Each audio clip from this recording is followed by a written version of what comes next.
Chapter 219. 10 days passed in the blink of an eye. Batches of soldiers from the Tianchong Army and Longdan Army Camp returned with good news. The 47 branches of the House of Chivalry in Cangnan Province had all been destroyed. More than half of them had surrendered. Longdan Army Camp had been able to pick out nearly 3,000 men of good character and strength to join the Longdan Army Camp. Lin Muyu's task in these 10 days was very simple. She continued to refine the white diamond crystals and forged 20,000 white diamond arrows for the Longdan Army Camp. This should be enough for a while. Moreover, Luo Yu was a good general. Every time she shot out a white diamond arrow, she would retrieve it. Even if the arrow was broken, she would pull out the arrowhead and install a new arrow. At noon, Wei Chou returned with a batch of captives and supplies from the House of Chivalry. His face was beaming with joy as he went straight to the main tent. "My lord, we have seized nearly 50,000 Jinin coins." Heh! These people in the House of Chivalry's branches are really rich. Lin Muyu was installing arrowheads on arrows. She twisted them and smiled. The House of Chivalry is like the wandering mercenaries. They make a living by robbing the people. Naturally, they are very rich. Wei Chou cupped his fists and smiled, saying, "Sir, from now on, the House of Chivalry's military forces in the Cangnan province have been almost completely wiped out by us. There will no longer be anyone oppressing the people and causing the fires of war here." "Do you think that will be the case?" Lin Muyu smiled, stood up and said, "The House of Chivalry is admittedly very strong, but the 9 cities of Cangnan province each have a military force of no less than 2,000 people. The local government should be responsible for eliminating the bandits, but we have to do it. Even if we leave, new bandits will breed here, so it's completely useless. Then isn't it meaningless for us to eliminate the bandits this time?" "Not necessarily." Lin Muyu did not continue and said, "In the afternoon, Zhang Wei will be leading the 3,000 Imperial Guards. They will be here to supervise and protect the Fire Axe Mountains gold mining. Send someone to ensure the safety of the Imperial Guards before we leave." "Yes." Wei Chou saluted and suddenly smiled. "I heard that, Princess, she has come to Cathaya City with Lord Zhang Wei." "Oh? Sir? Aren't you going to welcome them? Then let's go." Lin Muyu's heart warmed. It seemed that she hadn't seen Tang Xiaoxi for a long time. It was afternoon, and the sun was shining brightly. The sound of hooves could be heard from the distant road as the 3,000-strong Imperial Guards led by Zhang Wei arrived at Silver Fir City. At the very front of the formation was Tang Xiaoxi. She was dressed in a fiery red robe, and her cloak was embroidered with gold. It was a beautiful sight to behold. When she saw Lin Muyu and the others from afar, she immediately spurred her horse forward. Whoosh! Tang Xiaoxi suddenly leapt from her warhorse, the fire fox on her shoulder chirping loudly. Beneath her feet was a fire fox seal shrouded in fighting aura. Like a beautiful fairy from the heavens, she leapt into Lin Muyu's arms in an instant. Lin Muyu laughed heartily as he subconsciously opened his arms and pulled Tang Xiaoxi into his embrace. He probably didn't even know how much he had missed this gentle and mischievous princess in the past half a month. In the end, the impact of Tang Xiaoxi's embrace was too great, and he tumbled off his warhorse with Lin Muyu. Wrapped in a white cloak, Lin Muyu slid down the grass for nearly 10 meters before coming to a stop. "Xiao Shi, you've stepped into the heavenly realm?" Lin Muyu asked with a smile as he held her in his arms. Tang Xiaoxi was as beautiful as a peach blossom, and she nodded with a flushed face. "Amen. With Chu and Grand Deacon Lei Hong's help, I've already mastered the Fire Fox seal, and my cultivation has improved by leaps and bounds." "That's great." Lin Muyu spun around and deftly stood up with the beautiful princess in his arms. He gently let go of Tang Xiaoxi's slender waist and said in a tone that was both sentimental and polite, "Why did you come to Cathaya City with Lord Zhang Wei?" "Because I missed you." Tang Xiaoxi stuck out her tongue, not bothering to hide her longing for Lin Muyu at all. At the side, Wei Chou hugged his sword and smiled. "Commander, when are you going to marry Princess Shi?" Zhang Wei also smiled and cupped his fists. "Congratulations, Lord Lin Muyu. You're about to become the son-in-law of Seven Seas Province. Lin Muyu blushed and her heart thumped loudly. She tried her best to calm herself down and said with a smile, "You guys, don't hit me when I'm down, all right? Xiao Shi is still young." "Still young?" Zhang Wei grinned. "My mother gave birth to me when she was 16, and Princess she is almost 20 now. Is she still young?" He tilted his head and looked at the peaks beneath Tang Xiaoxi's chest. The girl's figure was unusually tall and straight, and that pair of shameful and proud breasts bulged out of the front of the princess's robe. Zhang Wei hurriedly wiped away his saliva and said, "You're not young either." Tang Xiaoxi's face turned even redder. Suddenly, she opened her right hand and a flame mark rose slowly. It was the Tianchong seal, the fourth heaven of the fire fox seal. She smiled with a murderous aura. "Zhang Wei, do you want to die?" Zhang Wei's cultivation advanced slowly and he had yet to step into the heaven realm. How could he be a match for Tang Xiaoxi? He couldn't help but tremble and said, "Princess Shi, please spare my life. I didn't mean any disrespect when I spoke nonsense just now." Lin Muyu took the opportunity to hold Tang Xiaoxi's palm and dissolved the power of the fire fox seal. She smiled. "Xiao Shi, don't stoop to his level. Let's go back to the camp with me. We'll break camp and return to Lanyan City in 1 or 2 days." "Okay." She smiled sweetly. Zhang Wei cupped his fists. "Then, I'll bring my men to take over the Fire Axe Mountains gold mine. Lady Lin Muyu, I'll leave Princess Shi's safety in your hands. Don't neglect her when old Zhang, send the beauty over." Lin Muyu grinned. "I'll hand you over to the military law office if you speak nonsense again." "Aha, old Zhang will take his leave. Goodbye, everyone." Zhang Wei tugged on the reins and led the Imperial Army cavalry away. Behind them were a group of miners and commoners pushing the carriages. It was no wonder that they took 10 days to arrive. It must have been hard on Tang Xiaoxi. She had to follow this group of uncouth men for 10 days. Holding Tang Xiaoxi's hand as they returned to the Longdan army camp, Lin Muyu asked with a smile, "How strange. Xiao Shi, how could you have been patient enough to follow Zhang Wei's group for 10 days? Given your personality, you should have reached Kathaya City in 3 days." Tang Xiaoxi pouted and said pitifully, "You're still asking. Originally, Chu and Xiao Yin didn't allow me to come. It was only after much begging that they allowed me to follow Zhang Wei's 3,000 cavalry. I didn't eat or sleep well along the way. Now that we've finally arrived, and this is your territory, Mu, you have to treat me well." "Of course." Lin Muyu beckoned for Luo Yu to come over and took out a bag of Jinin coins. Smiling, she said, "Luo Yu, send someone into the city and buy some good wine and food. I want to treat Princess Shi well tonight." "Yes, my lord." Luo Yu took the money pouch and raised his head to look at Tang Xiaoxi. Instantly, a trace of confusion flashed past his eyes. He was just a fellow with a knight-errant background and had never seen such a beautiful woman before. Moreover, he had never seen such a noble young miss like Tang Xiaoxi. Instantly, he was in a trance. Tang Xiaoxi burst into laughter. "Luo Yu, what are you looking at? Who would look at the commander like that, Her pretty little face blushed again.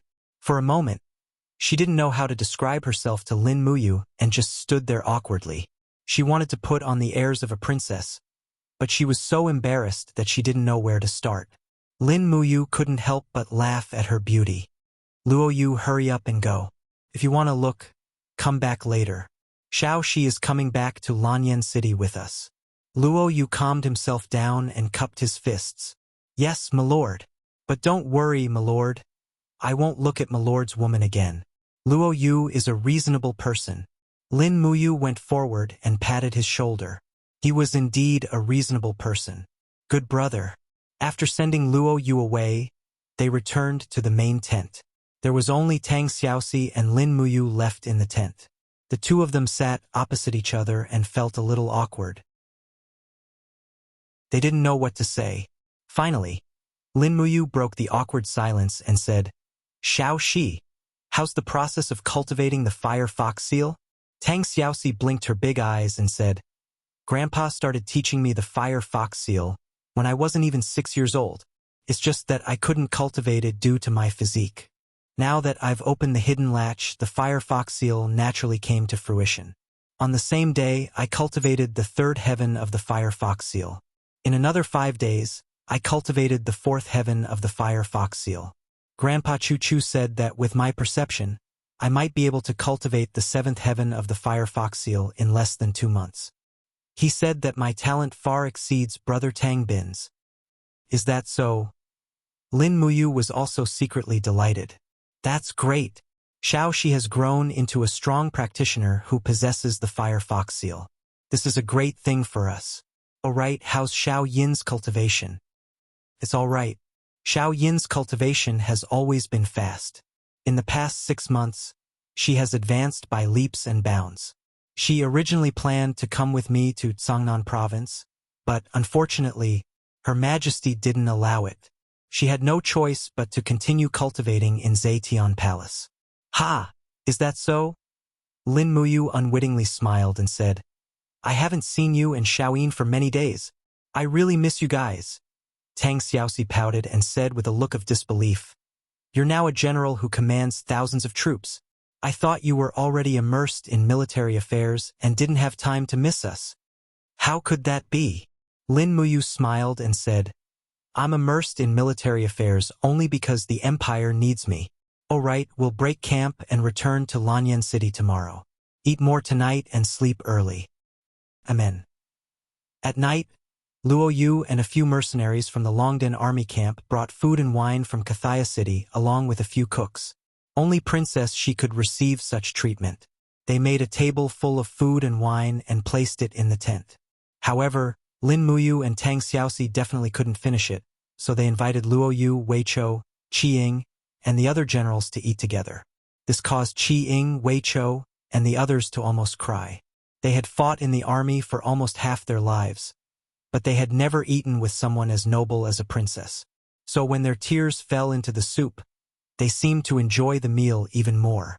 Lin Muyu secretly cursed these guys for being useless as she picked food for Tang Xiaoxi, making Tang Xiaoxi so happy that she was bursting with joy. They had just finished eating when a soldier reported that Shenyang had finally arrived at Kathaya City with 15,000 infantrymen. However, the battle was already over, and it didn't seem appropriate to leave just like that. Therefore, Lin Muyu arranged a retreat route for him. Along the way, they would sweep away a few of the newly risen branches of the Hall of Chivalry in Lanyan City. Could be considered as doing the people a favor. Chapter 220.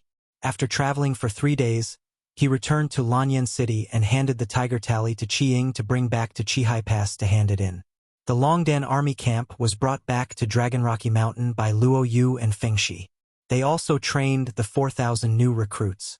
In this way, the total number of people in the Longdan army camp had reached 9,648, which was close to 10,000 people. Lin Muyu could be considered to have an army of 10,000 people outside. It could be said to be a mighty force. However, the price was that he had to pay Luo Yu another 500,000 Jin coins for the cost of weapons, rations, and warhorses. It was very expensive to raise this mercenary army that did not rob the common people. Fortunately, Lin Muyu could afford it for now.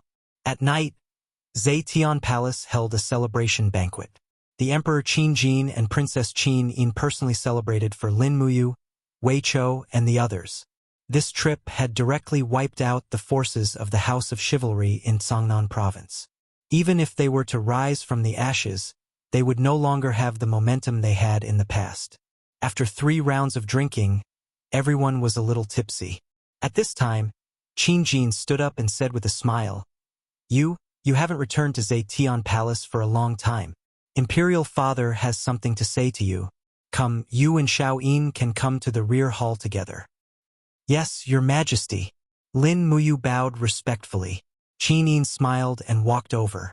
She held his cloak and followed the sworn brother into the rear hall with a smile. The rear hall was empty, but the candles were brightly lit. The maids and officials had already been dismissed by Qin Jin. Under the candlelight, Qin Jin, who was wearing a dragon robe with golden dragons circling around it, stood with his hands behind his back and his back facing Lin Muyu. He said, How is Cangnan province? Lin Muyu was stunned. She did not know why he suddenly asked such a question. She cupped her fists and said, prosperous, strong, and prosperous. That's all? Qin Jin turned around, raised his brows and asked again, I heard that you've already fought with Long Qianlin, an outstanding general of the younger generation in Five Valleys City. What do you think of Long Qianlin? Lin Muyu was calm as she replied, General Long Qianlin is a talented general with great command skills. The Flying Mount Battalion under his command is the cream of the crop. I have to admit that I'm no match for Long Qianlin if we were to clash on the battlefield. Really? Qin Jin smiled faintly and said, But I heard that Long Qianlin led the Flying Mount Battalion to attack the mountain, but he didn't get the slightest benefit from your hands, you. To be more precise, Long Qianlin lost to your strategy. No, Lin Muyu said faintly. He didn't lose in terms of strategy, but in terms of equipment and vanguard.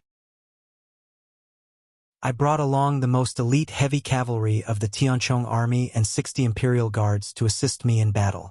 The archery skills of Wei Chou and the others can be said to be the best in the world. Otherwise, I'm afraid that the flying cavalry battalion would have already taken down the Fire Axe Mountain. Let's not talk about this. Qin Jin suddenly changed the topic and asked, Do you know that Hu Tianning privately minted Jinin coins? Lin Muyu was slightly startled, and cold sweat involuntarily soaked his clothes. He cupped his fists and said with knitted brows, I didn't know. It's good that you didn't know. Qin Jin smiled faintly and reached out to pat his shoulder. He said, If you know and don't report, your crime is the same as deceiving the ruler. Do you understand? This general understands. Lin Muyu almost didn't dare to raise his head to look at Qin Jin's burning gaze. Who would dare say that Qin Jin was a muddle-headed and incompetent ruler? Lin Muyu definitely wouldn't agree. The Qin Jin before him was filled with wisdom, so much so that Lin Muyu felt afraid. Your Majesty. He paused for a moment, then asked, Since your Majesty knows that Hu Tianning privately minted coins, why didn't you send troops to denounce him? Denounce him? Qin Jin couldn't help but smile. I only sent people to find out this information. How could I so easily attack a feudal lord without real evidence? Moreover, Long Qianlin is Hu Tianning's son-in-law and holds the military power of Cangnan Province's 120,000 soldiers. If he really rebelled, I'm afraid Lanyan City would suffer a great calamity. You still have a lot to learn. Lin Muyu raised his head and glanced at him. She saw some affection in Qin Jin's eyes and asked, Imperial Father, do you already feel that you can't control Cangnan Province? Yes, Qin Jin nodded without denying it. He sighed and said, Hu Tianning was once a general under the divine Marquis Zhang Yifan. He is brave and skilled in battle, and has a lot of prestige in the army. His son-in-law, Long Qianlin, now holds a large number of troops, and his nephew, Xiang Yu, is the commander of the military police battalion. He's a high-ranking general who controls the entire army. It's true that I can't go to war with Cangnan Province right now. If I touch Hu Tianning, Cangnan Province will definitely rebel. Lin Muyu was silent for a few seconds. Then she said, But if we delay for too long, I'm afraid unforeseen events will occur. Qin Jin smiled slightly. Yes, so I have a task to entrust to you. In the entire imperial capital, only you are the most suitable person to complete this task, so... Oh, what task? Lin Muyu was stunned.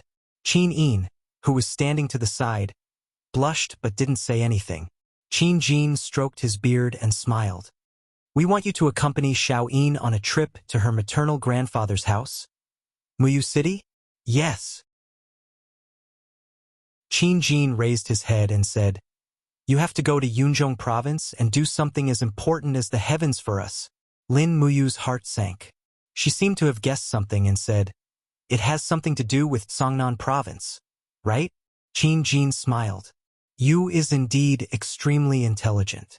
In fact, you should have guessed that most of the documents we send to Yunzhong province will be intercepted. Zhang Yifan's influence is too great. If I send an imperial edict to invite Xiao Yin's maternal grandfather, Duke Muyun, to dispatch troops to the Five Valleys city, I'm afraid that this imperial edict will be discovered halfway through the journey. Moreover, ordinary people won't be able to meet Duke Muyun, so you'll have to disguise yourself and escort Xiao Yin to Yunzhong province. It's just as Chu said, Xiao Yin needs real experience. Your Majesty, wouldn't this be inappropriate? Lin Muyu was stunned. If it's only me, I'm afraid it'll be difficult to ensure Xiao Yin's safety. Don't you have confidence in yourself? Qin Jin looked at him indifferently and said, among the wind, rain, thunder, and lightning you and Feng Jixing are the strongest. We can also see that your cultivation may be above Feng Jixing's, so no one is more suitable to accompany Xiao Yin to Yunzhong province than you. Moreover, in the imperial capital, Chu has been playing chess with divine Marquis Zhang Yifan every day and has Zhang Yifan firmly under his control in the imperial capital. With your and Xiao Yin's cultivation, who else do you have to worry about? Lin Muyu was startled. It seemed that, as the emperor said, she was already so strong. With the addition of Qin Yin, who had the god-binding chains and the strength of the heaven realm, who else could there be? Perhaps Xiang Yu would be one, but Xiang Yu would never make a move against Qin Yin. After all, if he wanted to be promoted and get rich, he had to protect Qin Yin, the heir to the throne. If the world really fell into chaos, Xiang Yu might not even be able to make it as a commander. Moreover, Lin Muyu had now comprehended the fourth element of the seven luminaries' profound energy, and her strength had improved by leaps and bounds. Even if Xiang Yu really came, he and Qin Yin might not lose even if they joined forces. The most important thing was disguise. As long as they disguised themselves well, no one would be able to discover them. Clap, clap. Qin Jin clapped his hands and said with a smile, bring out the luggage. Immediately, two attendants walked over with a tray in their hands. On the tray were two sets of tattered clothes.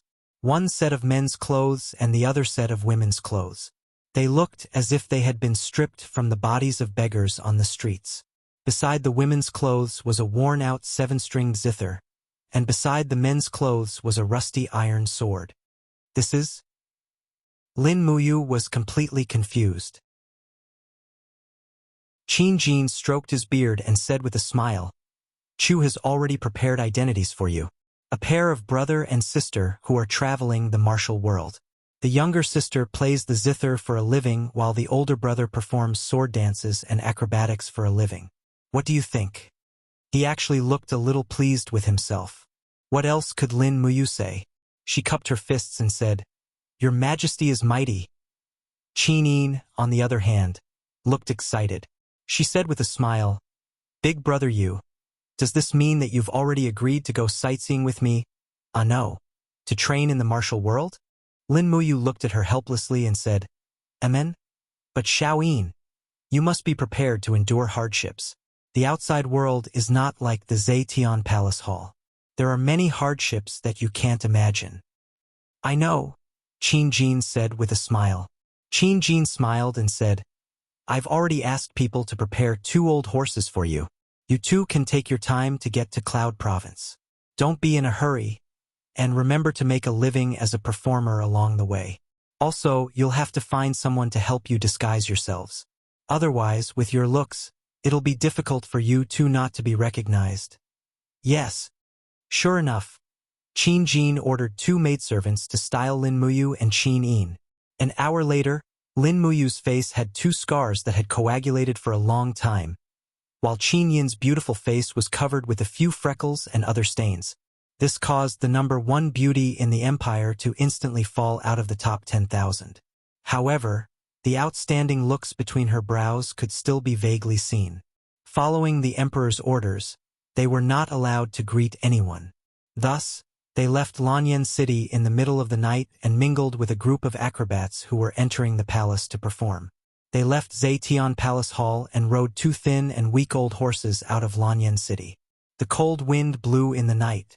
Lin Muyu wore a thin cloak and carried the dragon spirit sword and a rusty iron sword wrapped in black cloth on her back. After leaving the city, she turned to look at Qin Yin, only to find that the princess was holding the 7-stringed zither on her back and holding the reins. Her eyes were like stars as she looked at everything outside excitedly and curiously. Her heart was jumping with joy like a bird that had just been released from its cage. "Are you happy?" Lin Muyu asked with a smile. Qin Yin smiled faintly. "Of course I'm happy to come out to train with Big Brother Yu." "Where's Big Brother Yu? Are you happy coming out with Xiao Yin?" "Yes." Lin Muyu nodded and said with a smile. "I'm afraid that if I say I'm not happy, you'll push me out." Qin Yin burst into laughter.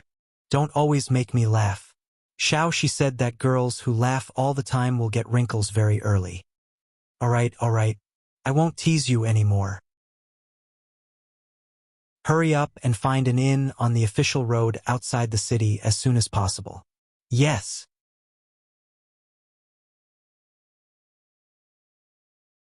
Chapter 221. The Cloud Ancient Road was one of the oldest official roads in the empire. It led from Lanyan City to Muyu City. There were hundreds of guest houses along the way. It was said that the Cloud Ancient Road was even older than the Qin Empire. It had existed for tens of thousands of years. The night was dark. A man and a woman rode their horses slowly on the ancient road. Lin Muyu touched the neck of the horse. She couldn't help but feel sorry for it. This old horse was probably about the same age as her. It was dying, but it still had to do such a hard job. He looked up at the sky and couldn't help but worry. The clouds are dense. It's either going to snow or rain. Qin Yin tied her cloak with a ladle-like button in front of her chest.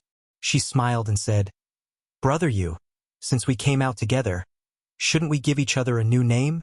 "Sure. What should I call you?" "How about this? We'll use your surname. I'm Lin Yin and you're Lin Yu. What do you think?" "Lin Yu?" Lin Muyu couldn't help but smile. "It sounds like we're gonna get wet in the rain. It's a bit ominous." As soon as he finished speaking, a drop of rain fell on his nose. He wiped it. It was a little cold. He hurriedly grabbed the reins and said, "It's going to rain. Xiaoyin, let's go quickly. There should be a small town ahead." Okay. It didn't take long for the winter rain to start. Fortunately, there was a dim light on the road ahead. There was a house. Dismounting from the horse, Lin Muyu picked up a worn-out oil paper umbrella and opened it with a whoosh, only to find that there were 7 or 8 holes in it. She couldn't help but smile. Qin Jin really didn't care about his daughter and godson. The umbrella he prepared for them was almost dispensable. However, he still covered Qin Yin with the umbrella. Qin Yin looked up at him and smiled sweetly. "No need. I'll use the cloak to block the wind and rain." "But your cloak is only made of coarse cloth. Can't block the rain at all." "Oh, that's true."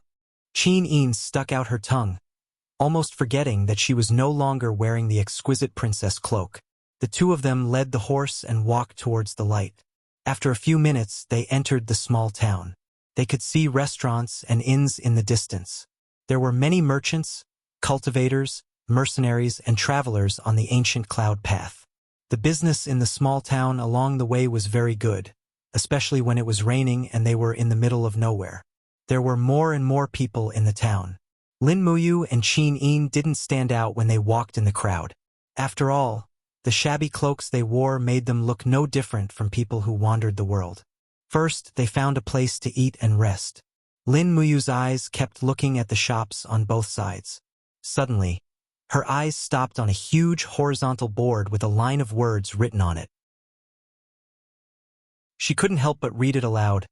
"The beef cow hates the pot and the iron mountain." Wow! There's actually such a domineering poem in this rural area. "What poem?" Qin Yin pouted and held his hand. "Why don't you read it upside down?" Lin Muyu was speechless. She wanted to find a hole to hide in. She pouted and said, "Just write it properly. Why do they have to write it upside down? I really can't see through them." Qin Yin held back her laughter. "Brother, where are we going to sleep tonight? How about this iron pot restaurant? Let's eat first and then find a place to sleep." "No!" Qin Yin's beautiful eyes were like water. She glanced at their clothes and laughed softly. "Do you think our attire and occupation are suitable to eat expensive beef loaf?" "That's true." Lin Muyu pointed to the front and said, "There's a wine shop there. It also provides accommodation. Let's stay there? Yes. Chin Yin smiled and nodded. The tavern was bustling with people and business was good. There was an umbrella dragon's head hanging on the eaves of the tavern. It looked a little scary, and the name of the tavern was written below it, Umbrella Dragon Tavern. From afar, a waiter greeted them with a smile on his face. Would you like to have a meal or stay here? Yes, we are. Lin Muyu asked, how much does it cost to stay here for a night? The waiter led the horse over and smiled. The two of you are husband and wife, right? A first-class husband and wife room is only 10 silver coins a night. Lin Muyu was about to agree immediately. He didn't want Chin Yin to suffer too much with him. However, he didn't expect Chin Yin to take off her cloak and reveal a freckled face. She smiled and said, Waiter, how much is a second-class room for a night? 3 silver coins. Then give us a second-class room. All right, please come in. I will help you get a room and feed the horse. Thank you. After entering the wine shop, they found that it was indeed a foul atmosphere. There were dozens of tables in the huge wine shop's lobby, and almost all of them were occupied. There were all kinds of people. There were wild mercenaries wielding axes, gentle scholars, and even merchants silently calculating their gains and losses. All of them were busy with their own things. Lin Muyu held Chin Yin's hand and sat down in a corner of the wine shop. He called out to the waiter and asked, Xiao Yin, what would you like to eat? Chin Yin smiled and said in a natural and unrestrained manner, Let's eat something simple. After all, we don't have much silver coins left. Waiter, can we have 2 portions of coarse bread and a bowl of vegetable soup? All right, please wait for a moment. The waiter nodded and bowed before leaving. Not long after, their dinner was served. Even Lin Muyu, who was used to the harsh life in the army, was stunned. The coarse bread was really coarse and as hard as iron. She almost had to use the dragon spirit sword to slice it. As for the vegetable soup, it was already slightly cold. No wonder these 2 servings of food only cost 10 copper coins. Chin Yin looked at Lin Muyu and couldn't help but smile. She dipped the coarse bread into the vegetable soup and said, Brother, it can be bitten like this. Oh, is that so? Lin Muyu looked at her with a smile. Chin Yin opened her cherry lips and took a bite of the bread.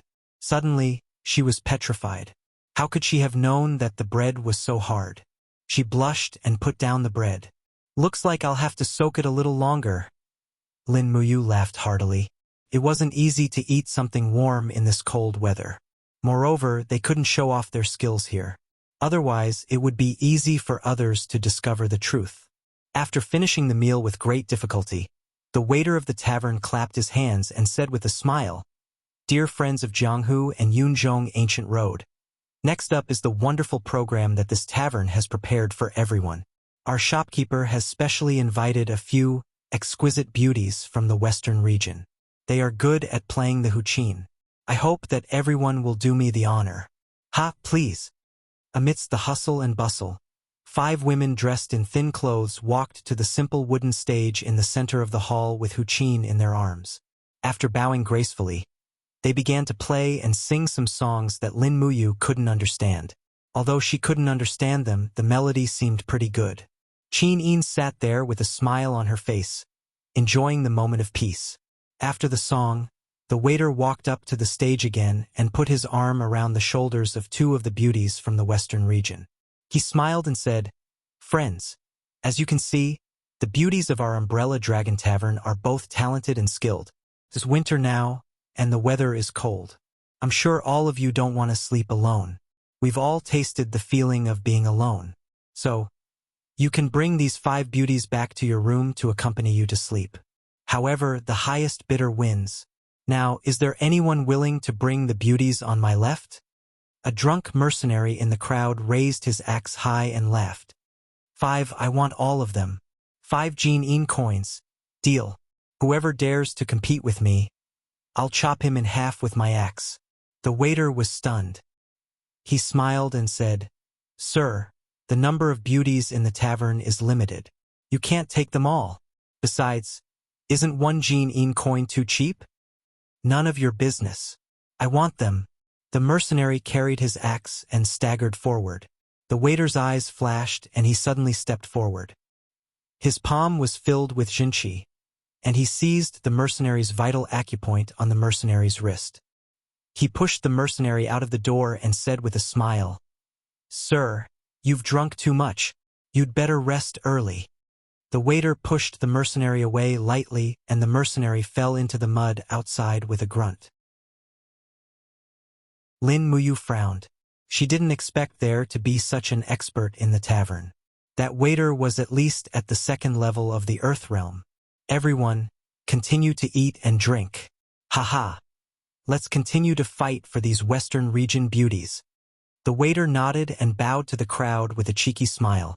Soon, the 5 Western region women were taken away to serve the guests, and the tavern fell into an awkward atmosphere.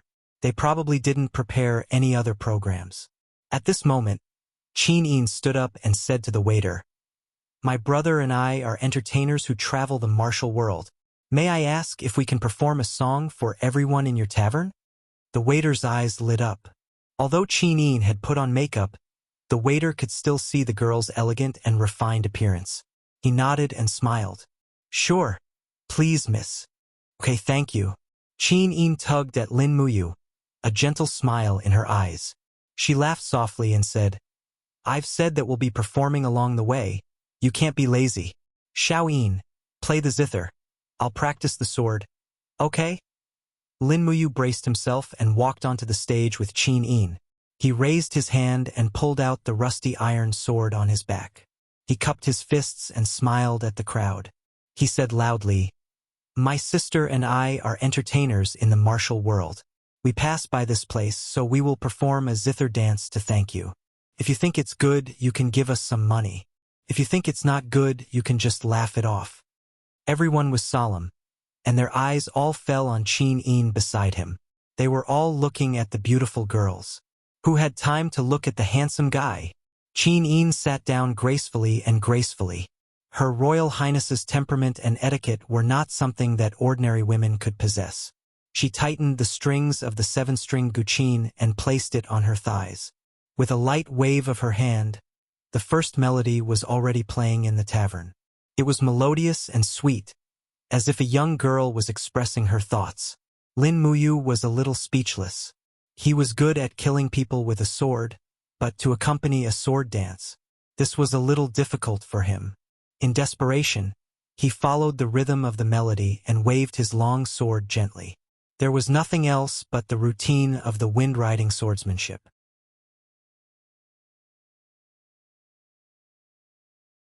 Chapter 222. In the middle of the song, the river suddenly changed. Qin Yin's melody instantly changed from a gentle melody to the clanging of horses and spears. Lin Muyu also understood what she meant. With a flick of his wrist, the blade of his sword cut through the wind. He performed the wind formula of the wind-riding sword technique.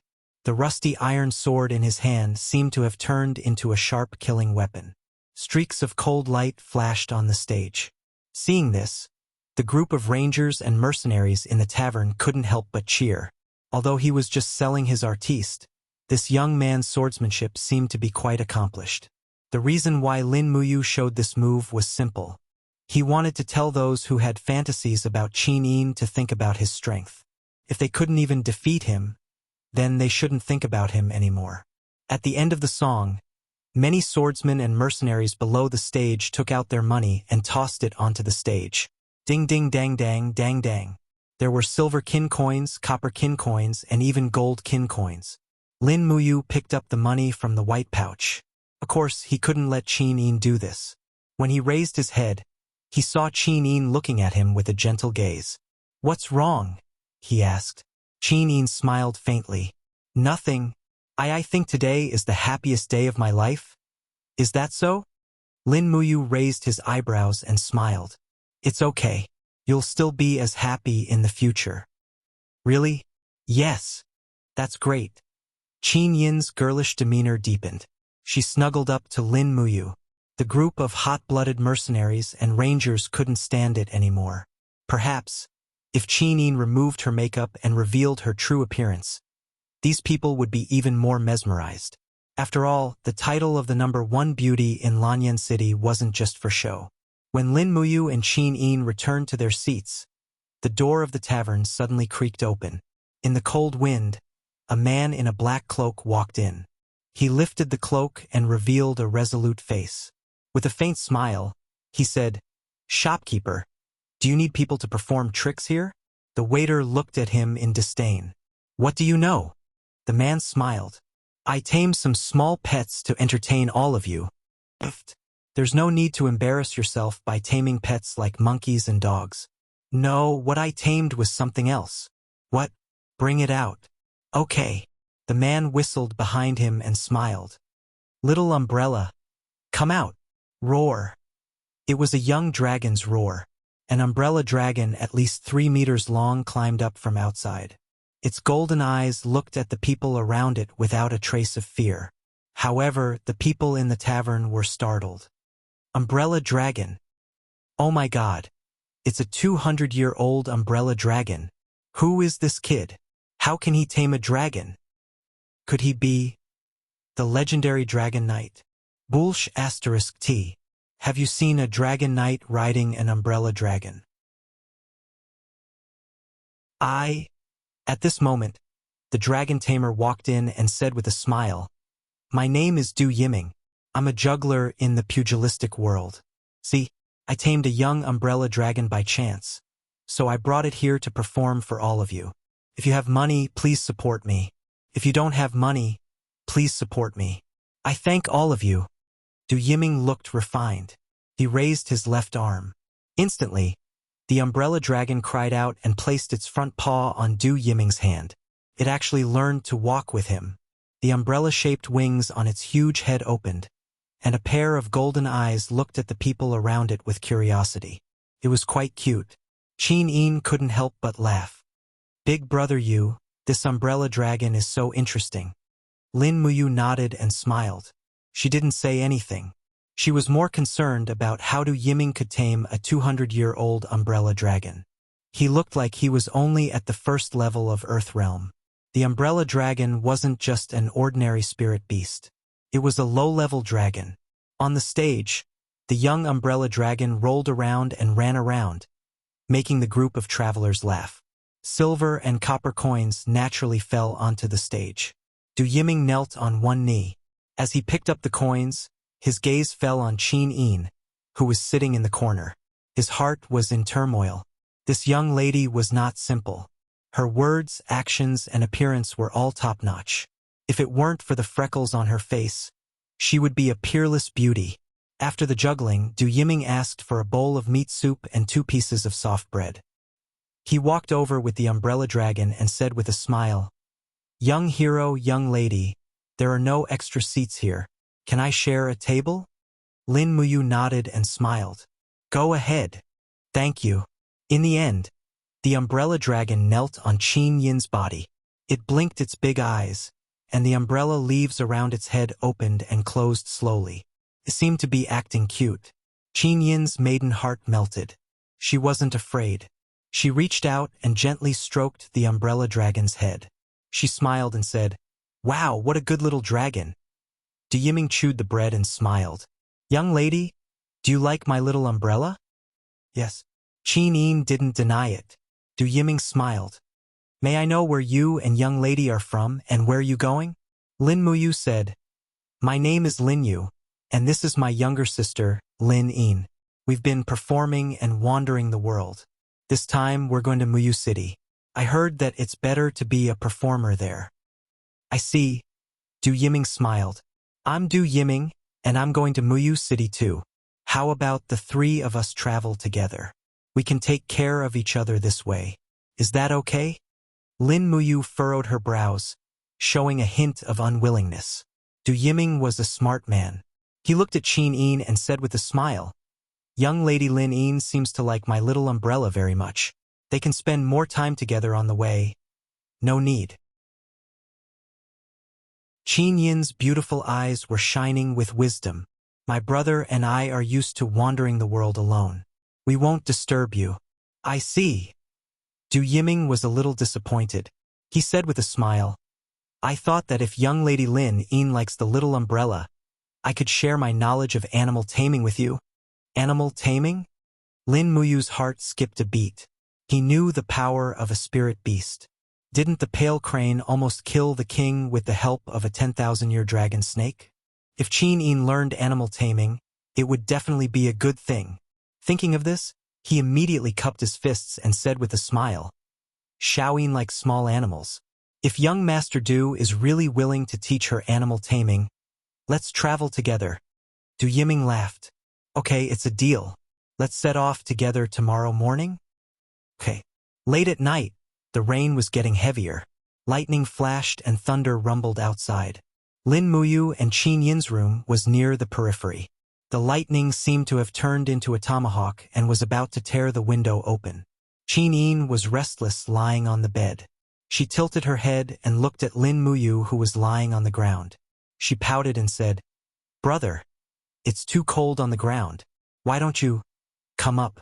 I'm a little scared. Lin Muyu rolled up his cloak. In fact, he was also very cold. We are brother and sister. What are you worried about? Qin Yin said again. Lin Muyu debated with himself for a few seconds. He immediately wrapped himself in his cloak and stood up. He came to the bed and sat down. Qin Yin giggled. Why don't you take off your cloak? If you think it's inappropriate for men and women to touch each other, you can sleep with your clothes on. Okay. Lin Muyu took off his cloak. Qin Yin lifted one side of the blanket and said with a smile, Don't worry. Father won't know about this. You don't have to worry. This sentence made Lin Muyu's face turn red. I'm not scared. Then why are you trembling with fear? Look at you. Your face is pale. While he was stuttering, Qin Yin pressed him down on the bed and covered him with the blanket. In the end, Lin Muyu's heart was beating extremely fast. He lay there as if he was about to faint. Qin Yin's face turned even redder. She turned to look out the window. Looking at the thunder and lightning, her beautiful face had a trace of loneliness. She said, You? Who are you? Lin Muyu was stunned. In fact, he also knew that his identity was too suspicious. He was incompatible with this world. Qin Yin was so smart. How could she not guess something? On the other hand, Qin Yin closed her eyes. Her face was full of peace. She said, No matter who you are, hug me. Xiaoyin likes you. She said it very calmly. Lin Muyu's mind went blank. He hesitated for a few seconds. He felt that he had to obey the princess's order. Otherwise, he would be committing an unpardonable crime. So he turned around and put his arm across Qin Yin's slender waist. He gently hugged her. Xiaoyin likes me. What kind is it? He asked. Qin Yin's delicate body trembled slightly. Her soft hand gently covered Lin Muyu's palm. Her long eyelashes trembled slightly. It seemed to confirm her heart at this moment. After a while, she said faintly, For a lifetime, we love each other. Lin Muyu's heart warmed. Although he was confused, there was one thing he was sure of. He liked Qin Yin. He liked everything about her. The person he liked also liked him. This was a great blessing. His palm unconsciously tightened. He hugged Qin Yin and said, It's a pity that I don't belong to this world. Xiaoyin, However, Qin Yin suddenly turned around and their eyes met, interrupting him from continuing. Her bright eyes shone with a mesmerizing light as she looked deeply into Lin Muyu's eyes. She smiled faintly and said, No matter who you is, no matter where you come from, and no matter how many people object, nothing can stop me from liking you. What do you think? Lin Muyu was so moved that he was about to cry. Qin Yin said softly, Brother Yu, if one day Xiao Yin ascends to the throne and becomes the empress, are you willing to be the empress for me? Be the empress. Lin Muyu was stunned again. I don't even know what to eat tomorrow morning. I really don't know how to answer you when you ask me such a faraway plan. Qin Yin giggled. She stretched out her snow-white arms and hugged his neck. Sleep, sleep, but how could he sleep like this?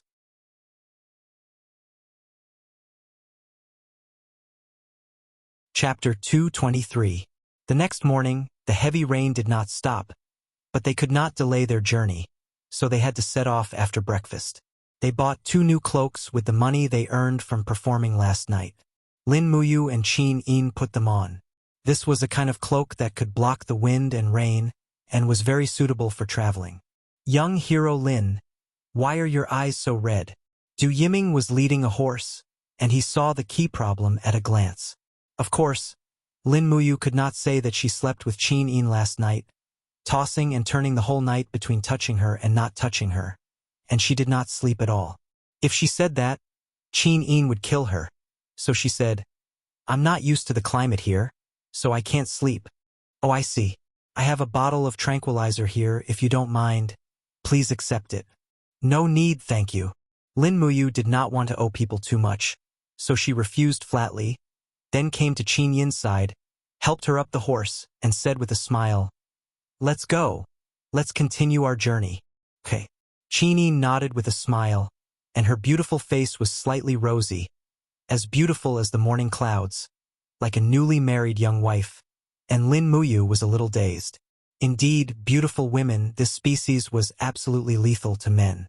He could not help but think of the question Qin Yin asked last night. Do you like me or Xiaoxi? I like both. Then which one do you like more? I like both. Humph, bastard. Do you still want to eat both? Her Royal Highness threatened fiercely. In the future, you can only like me. Oh no, only like me a little more, or I'll ask father to cut your salary. It's okay, I have money. Boo-hoo, I'm so angry. Women were the ultimate creatures of jealousy, and men were probably the ultimate creatures of control. In fact, when they were petty, they were much scarier than women. The 3 of them rode slowly on the ancient path in the clouds. Lin Muyu held an umbrella and rested with her eyes closed. She silently circulated the dragon-forging bone remnant scroll to temper her bloodline and battle aura in order to raise her cultivation. At the same time, she extended her spirit pulse technique. There was no one with a strong aura within a radius of several miles. She guessed that they had not been followed. Beside her, Du Yiming was trying to please Qin Yin. The umbrella dragon was following the 3 of them in the forest not far away.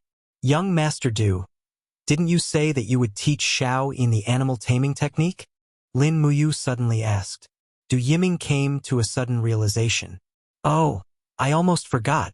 All right, then I'll start teaching Miss Xiao Yin the mantra of the art of taming beasts. Repeat after me. The spirit of all beasts has a ruler. Heaven's creation has endless uses. Lin Muyu continued to close her eyes and rested. She didn't try to secretly learn it.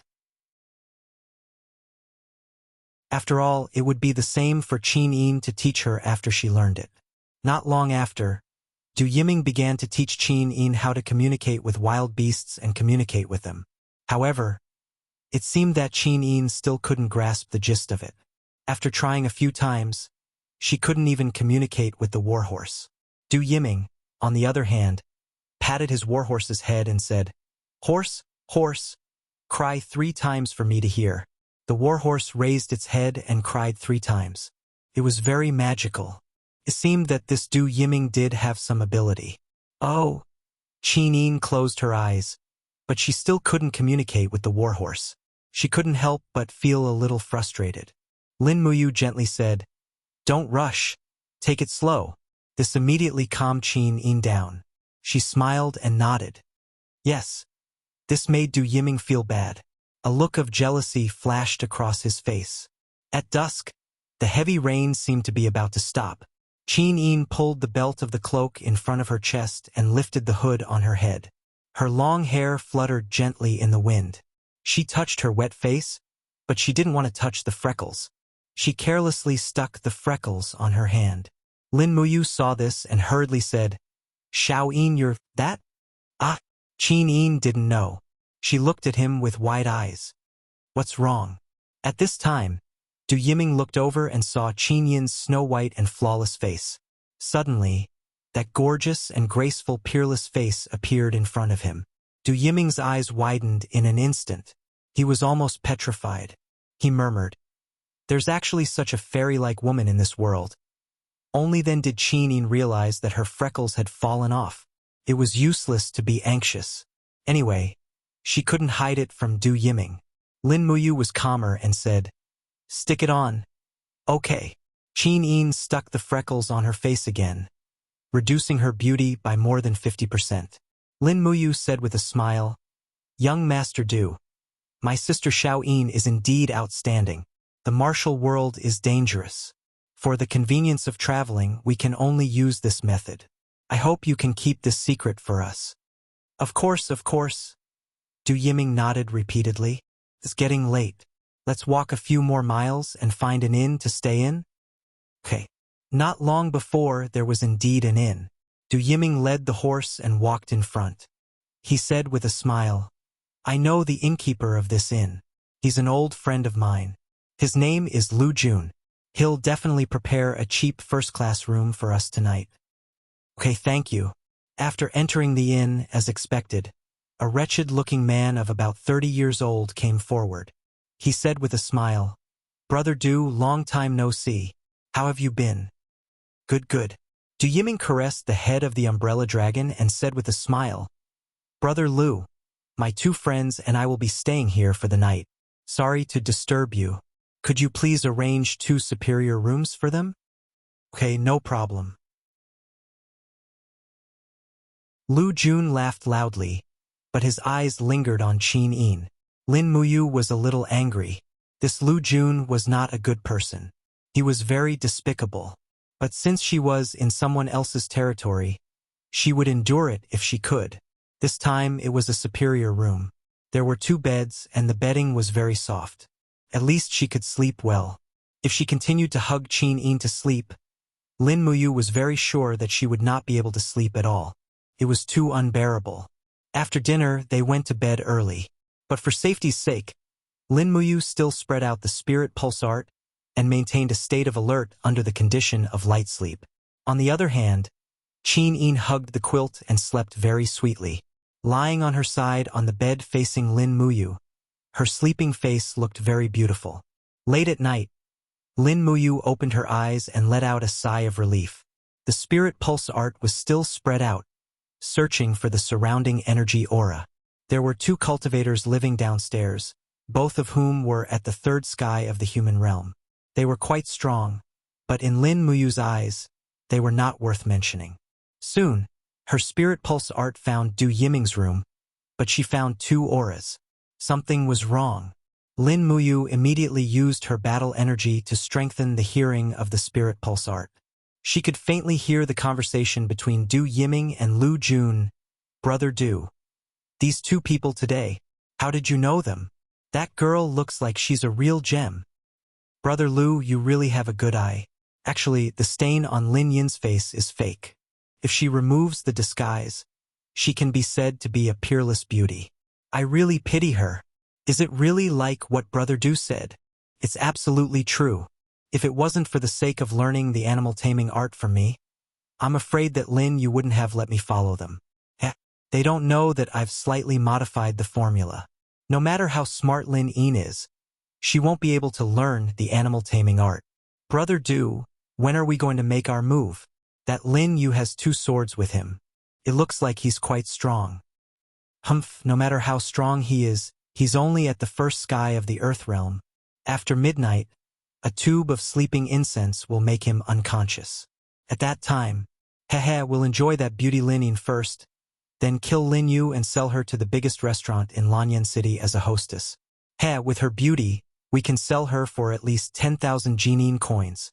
Okay, I'll prepare the sleeping incense." Okay. Lin Muyu slowly opened her eyes and sighed inwardly at the sinister nature of people. She got up and went to Qin Yin's side.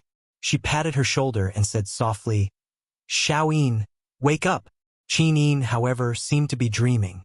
She opened her arms and hugged Lin Muyu. She mumbled, "Big brother you?" This call almost made Lin Muyu drown, but she still opened her palm and the spirit pulse technique seeped into Qin Yin's mind. In the next moment, Qin Yin had already woken up. She opened her eyes wide and blushed. "Big brother you, what do you want to do?" "What else can I do?" Lin Muyu shook her head helplessly. She took out 2 bottles of concentration powder from her universe bag and said, "Do Yiming and Lu Jun want to use sleeping incense to harm us? This is concentration powder. It can resist 100 poisons. Xiaoyin, drink it." Okay. Qin Yin obediently drank the concentration powder. Lin Muyu also drank a bottle. She then lay on the bed and said, "Pretend to be asleep. It won't be too late to kill them when they make a move." Okay. They waited like this for a long time. Finally, there was a rustling sound from outside. The paper window was broken, and a strange fragrance came in. Lin Muyu and Qin Yin continued to pretend to be asleep. Another 10 minutes later, the door was opened with a squeak. Lu Jun and Du Yiming walked in. After closing the door, Lu Jun said, "Are you all dead asleep? That's for sure.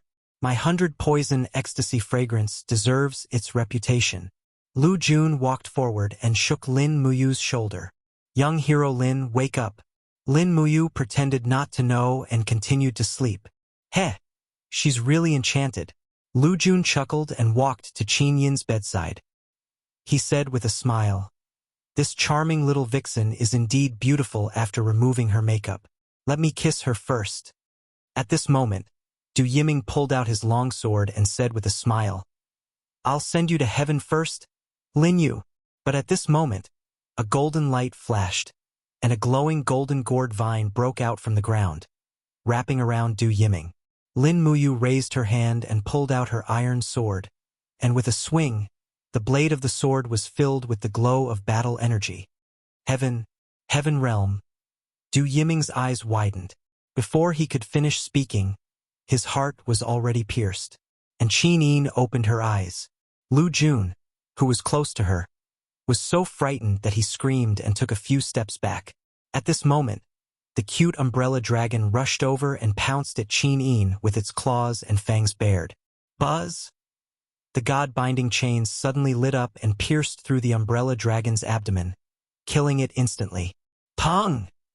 Lu Jun broke through the window and actually escaped. Lin Muyu jumped out of the window with her sword in hand. She looked carefully at the surrounding night but couldn't find Lu Jun's figure.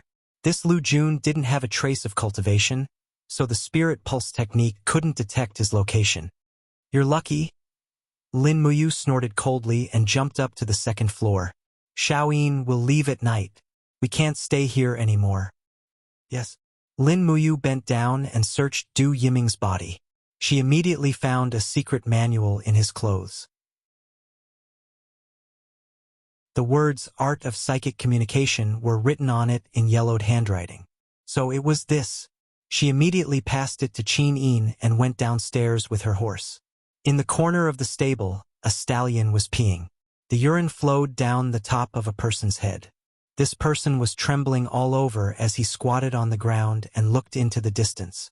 He said with a trembling voice, "My mother, what kind of people are these? They're too scary. Brother Du, you've sacrificed your life for our fellows in the flower-collecting world. Rest in peace. We will always remember you."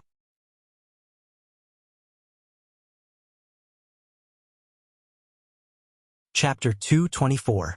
The next morning, the heavy rain had stopped. A strange scene appeared on the ancient path in the clouds. A handsome young man was riding a skinny horse, and beside him was a beautiful girl riding another skinny horse. However, the horse that the girl was riding was actually moving backwards. "So fun," Qin Yin giggled. She held a book in her hand, which was the Art of Psychic Communication. She pressed her snow-white palm on the head of the skinny horse and said with a smile, "Big brother you, guess what the horse is thinking about? It must be thinking about whether it can eat fresh grass or hay for lunch." Lin Muyu replied with a smile. "Ah!" Qin Yin's mouth opened wide. How did you know?" "Humph, is there even a need to think about it? I can guess it." Lin Muyu led the way in front and said, "Xiaoyin, stop torturing this skinny horse. Let it walk normally. At this speed, I'm afraid we won't be able to reach the next inn by night." All right." Qin Yin patted the horse's back and said with a smile, Horse, you can walk normally now." The skinny horse neighed as if it had been pardoned. It turned around and no longer wanted to be tortured by the princess. It shook its head and tail as if it was very proud. After psychic communication, the warhorse naturally knew that the girl on its back was someone above tens of thousands of people. It couldn't help but feel that it was no longer a normal horse, but a divine horse of the princess. Xiao Yin, is this art of psychic communication really that magical? Lin Muyu asked. Qin Yin nodded. You can use the power of soul to communicate with spiritual beasts. However, the prerequisite is that the spiritual beast must be weaker than you. Otherwise, the spiritual beast will not communicate with humans at all. After communicating, you can use the absolute power of soul to conquer the spiritual beast. Naturally, you can tame the umbrella dragon like Du Yiming did. However, Du Yiming is... Qin Yin blushed and said, that kind of rapist is not worth mentioning. Furthermore, Du Yiming's cultivation is low. This art of psychic communication has a total of 8 scrolls, and Du Yiming has only barely cultivated to the 2nd level. He is still far from the highest level of psychic communication. Is that so? Lin Muyu stretched out her hand and said with a smile, come, Xiao Yin, let me learn as well. Qin Yin giggled. You also wants to tame spirit beasts? Yes. Lin Muyu nodded. How cool and arrogant it is to have a powerful pet. What do you think, Xiao Yin? Yeah. Qin Yin pursed her red lips and said, it's a pity that there aren't any powerful spiritual beasts on this official road. Otherwise, we could tame a spiritual beast and test out the power of the spirit communication technique. There's nothing wrong with that. Lin Muyu took the spiritual communication technique and stuffed it into her bosom. She then unfurled the map and said, the ancient path in the clouds runs through the dragon-seeking forest. As long as we leave the area protected by the ancient path in the clouds, we'll be able to enter the dragon-seeking forest. By then, we'll be able to tame any spiritual beast we want. Of course, the prerequisite is that we don't go too deep. Otherwise, I'm afraid we won't even be able to keep our lives. Is that really possible? Qin Yin's beautiful eyes were wide open and filled with hope. Yes, we'll replenish our rations and water at the inn ahead at noon. After that, we can set off for the dragon-seeking forest. We won't take too long of a detour, so it won't affect our journey. Yes, okay. At noon, she replenished half a month's worth of dry rations at the inn in front. It was mostly bread and some water. She also bought an iron pot, a ladle, a simple tent, and so on. She threw them all into her cosmos sack. The iron pot and the white diamond crystals mixed together seemed out of place, but Lin Muyu didn't care about it. She didn't care about trifles if she wanted to achieve great things. In the afternoon, they took a detour into the dragon-seeking forest. Qin Yin waved her purple blade and opened the way in front while Lin Muyu walked behind her. She held the spiritual communication technique book in her hands and carefully studied it. The first volume of the spiritual communication technique, Beast Language, mainly focused on how to understand the general meaning of the beast language so that it would be easier to communicate with wild beasts. In the Shattered Cauldron realm, the spirit beasts were all spiritual beings born from the spirit of the earth.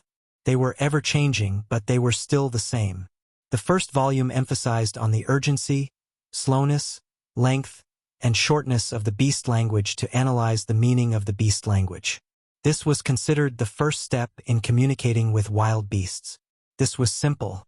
Lin Muyu spent less than an hour to memorize it. The second volume, Spiritual Communication Technique. This was the most crucial chapter. It allowed one's spiritual perception to invade the spirit of wild beasts and fuse with the spirit beast's soul. With Qin Yin's cultivation, she had already mastered the spiritual communication technique in the morning. On the other hand, Lin Muyu was even faster. Because his spirit meridian art had already tempered his spirit to the point that it far surpassed other cultivators of the same cultivation level. His spirit was much stronger than Qin Yin's. Therefore, he understood it with just one try. In less than 10 minutes, he could already communicate with his warhorse. The moment he communicated with it, his mind was filled with the smell of some green bristlegrass, clear root grass, horsetail grass, and other plants. That was all the warhorse's mind could think about all day long.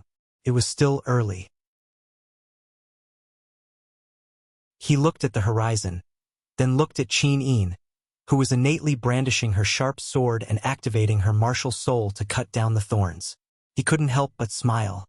It was time for the princess, Qin Yin, to gain some experience.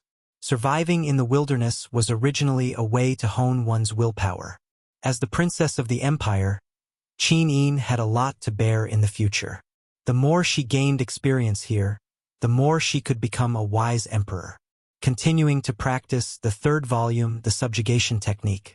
The main content of this volume was to use one's own spirit to forcefully subjugate a beast spirit, making the spirit beast submit to one's will. This feeling was similar to forceful taming. That Du Yiming did not seem to be able to achieve this step, probably because the strength of his spirit was not strong enough. Flipping through it further, there were still 5 more volumes in order: nurturing, assimilation, armor transformation, sky piercing, and spirit transformation. The more he listened, the more he felt it was amazing. But he could only take it one step at a time. He had to complete the subjugation technique first. After studying it carefully for a while and memorizing all the words of the spiritual communication technique, Lin Muyu returned the book to Qin Yin. He then sat upon his warhorse and slowly circulated his dou qi, raising the strength of his spirit. Following the subjugation technique's mantra, he practiced it repeatedly. Not long after, he felt a warm current in his mind, as if it had seeped into his entire body. Lin Muyu was secretly delighted. This was the power of beast taming mentioned in the spiritual communication technique. If he did not have this kind of power, he would not be able to truly tame a spirit beast. It was obvious that the relationship between Du Yiming and the Umbrella Dragon was not one of taming, but one of dependence. If one truly wanted to tame a spirit beast, they would have to sign a soul contract. Once Du Yiming died, the Umbrella Dragon would definitely die with its soul scattered. A pity that even after Du Yiming's death, the Umbrella Dragon still continued to attack Qin Yin. It was enough to show that Du Yiming's mastery in the spiritual communication technique was only at the tip of the iceberg. So the book ended up in the hands of Lin Muyu and Qin Yin. By nightfall, they had traveled far into the dragon-seeking forest. A few spirit beasts had appeared along the way, but they were only wild beasts with a lifespan of over 10 years and did not possess true spirituality. At this moment, Lin Muyu had already cultivated the power of beast taming. She was just waiting to find a spirit beast to test it out. Just then, there was a sudden fluctuation in the spiritual pulse technique. Lin Muyu quickly looked to the right and said, "Xiao Yin, there seems to be something following us over there." "Oh?" Qin Yin smiled. "What is it?" "You'll know when you see it." Lin Muyu suddenly raised her arm. Immediately, green vines swept across the ground with a schwa schwa schwa sound, followed by a howl. It was a snow leopard. There was a golden pattern and 2 silver patterns on its forehead. It was a 1,200-year-old spirit beast. At this moment, its limbs were tightly bound by the gourd vines. Lin Muyu's strength far surpassed this 1,200-year-old spirit beast. Her martial soul was exceptionally powerful. Naturally, the snow leopard could not break free from the gourd vines.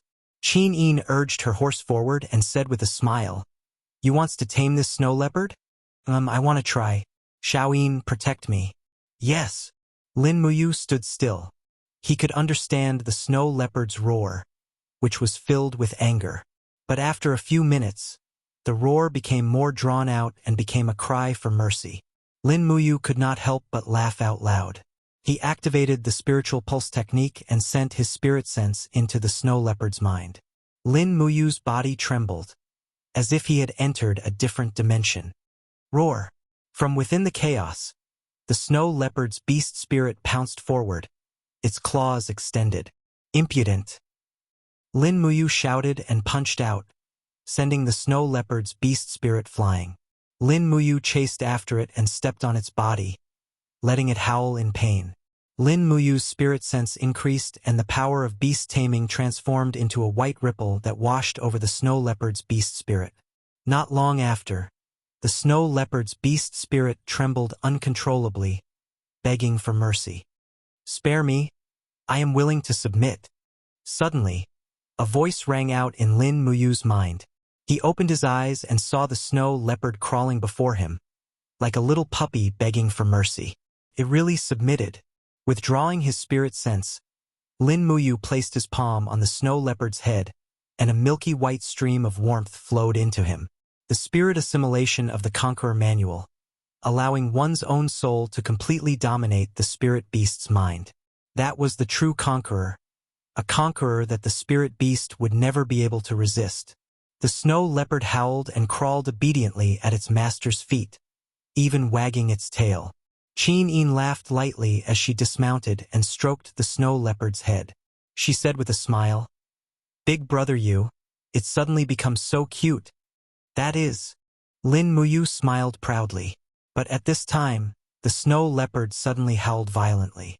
It bared its fangs and brandished its claws, revealing its ferocious appearance.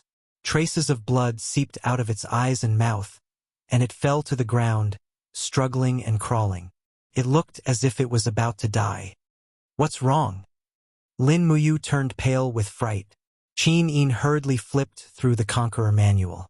She raised her head and said, "Big brother you, quickly stop using your spirit sense to invade its mind. This snow leopard soul is not strong enough to withstand your soul. It's about to die." Ah! Lin Muyu did not want to let the snow leopard die in vain, so she quickly withdrew all of her spirit sense. Immediately, the snow leopard's pain disappeared. It ran into the forest with its tail between its legs, not daring to attack Lin Muyu and Qin Yin anymore. She could not help but feel a little disappointed. Lin Muyu clenched her fists and said, "Damn!" The cooked duck flew away. Qin Yin smiled lightly and comforted her. "Don't be sad. Just find another spirit beast with a stronger soul and tame it."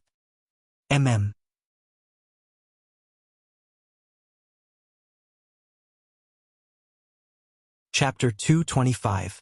The night sky was filled with stars. The bonfire swayed gently in the cold wind, and a simple tent was built under the rock wall. The bottom of the tent was padded with some hay, but it didn't seem to help. Fortunately, Lin Muyu also bought a quilt and stuffed it into the universe bag. This universe bag was really hard work. Without it, they wouldn't have been able to carry so many things. However, the quilt was slightly thin, so it wasn't possible to rely on it to keep out the cold. Moreover, the tent was quite shabby with holes all over it, and the cold wind blew in. Qin Yin took off her boots and hugged the quilt as she sat in the tent. She looked at the flickering flames outside and said with a smile, "Brother Ayu, it's cold outside. Come in quickly. Keep the flames burning, and you can scare away most of the spirit beasts." Okay. Lin Muyu added a few more thick sticks of firewood before opening the door of the tent. Bringing the cold wind with her, she entered the tent. However, her brows were still furrowed as she looked outside, as if she was still worried. Qin Yin couldn't help but giggle and asked, "What are you worried about? Dragon-seeking forest isn't an ordinary forest." Lin Muyu laughed at herself and said, "Last time, I went to the depths of dragon-seeking forest with Wei Chou, Xiahou Sang, and the others, and we were almost killed by a spirit beast. I still have lingering fears when thinking about it. We must be extra careful when spending the night in dragon-seeking forest. Those spirit beasts are all smarter than the other." Qin Yin chuckled. "But you also said that it's the depths of dragon-seeking forest, and we're only at the edge of dragon-seeking forest. How strong of a spirit beast can there be?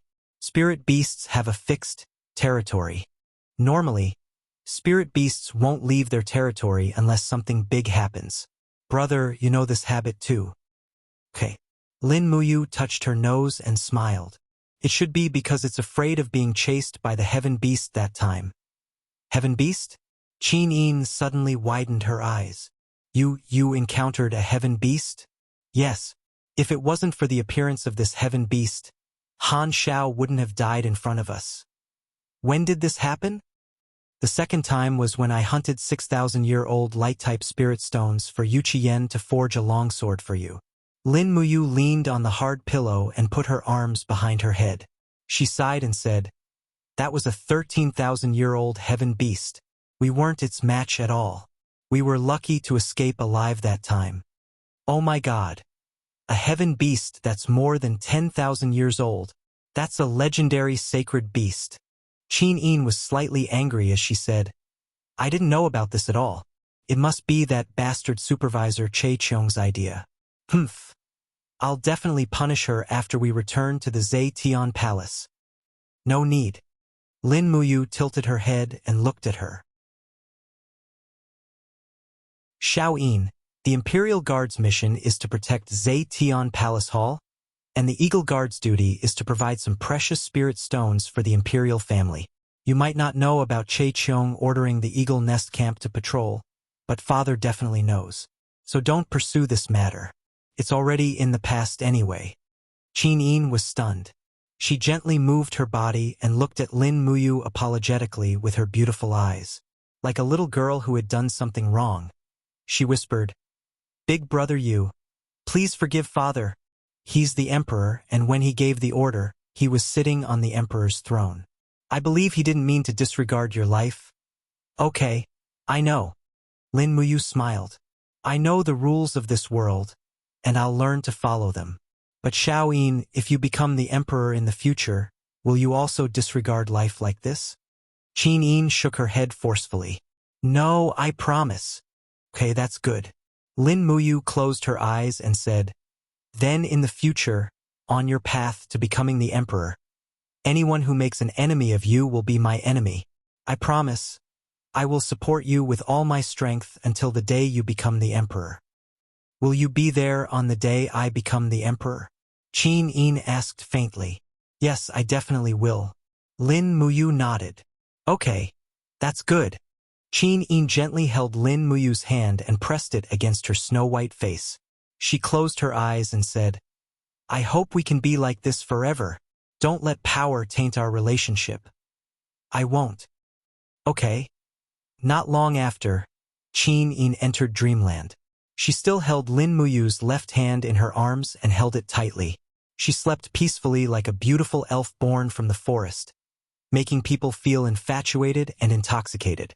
It was almost dawn, but it was still dark outside. Lin Muyu had also fallen asleep. The bonfire crackled and burned the last of the wood, leaving only a wisp of smoke floating in the mountains. Huff!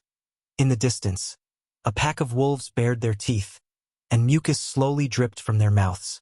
Their brown eyes stared fixedly at the simple and crude tent.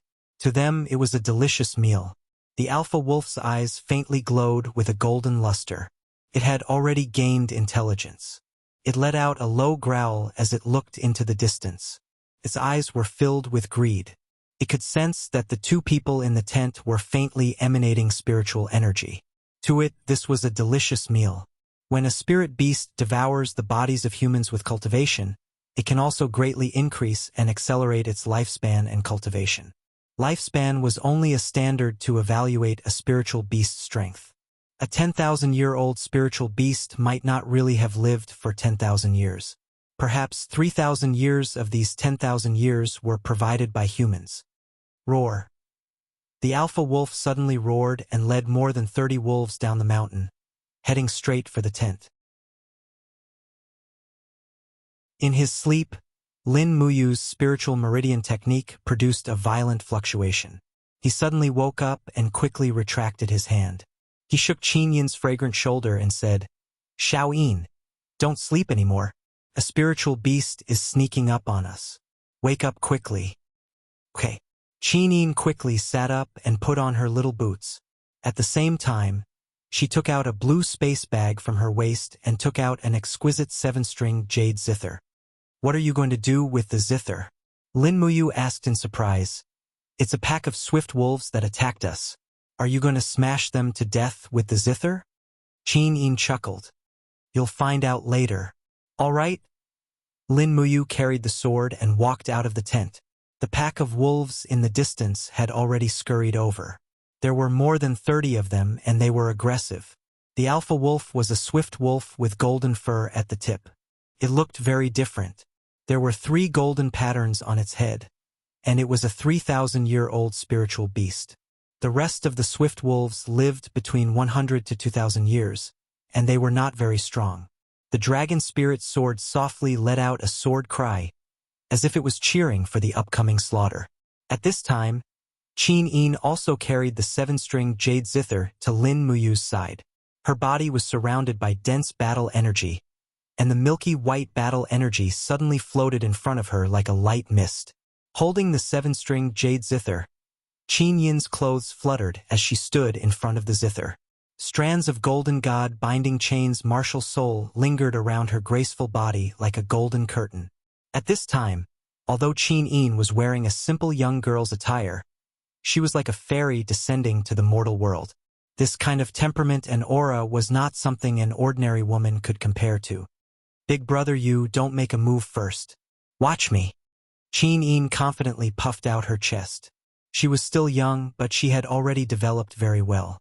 Her pair of peaks looked as if they were about to burst out of her clothes.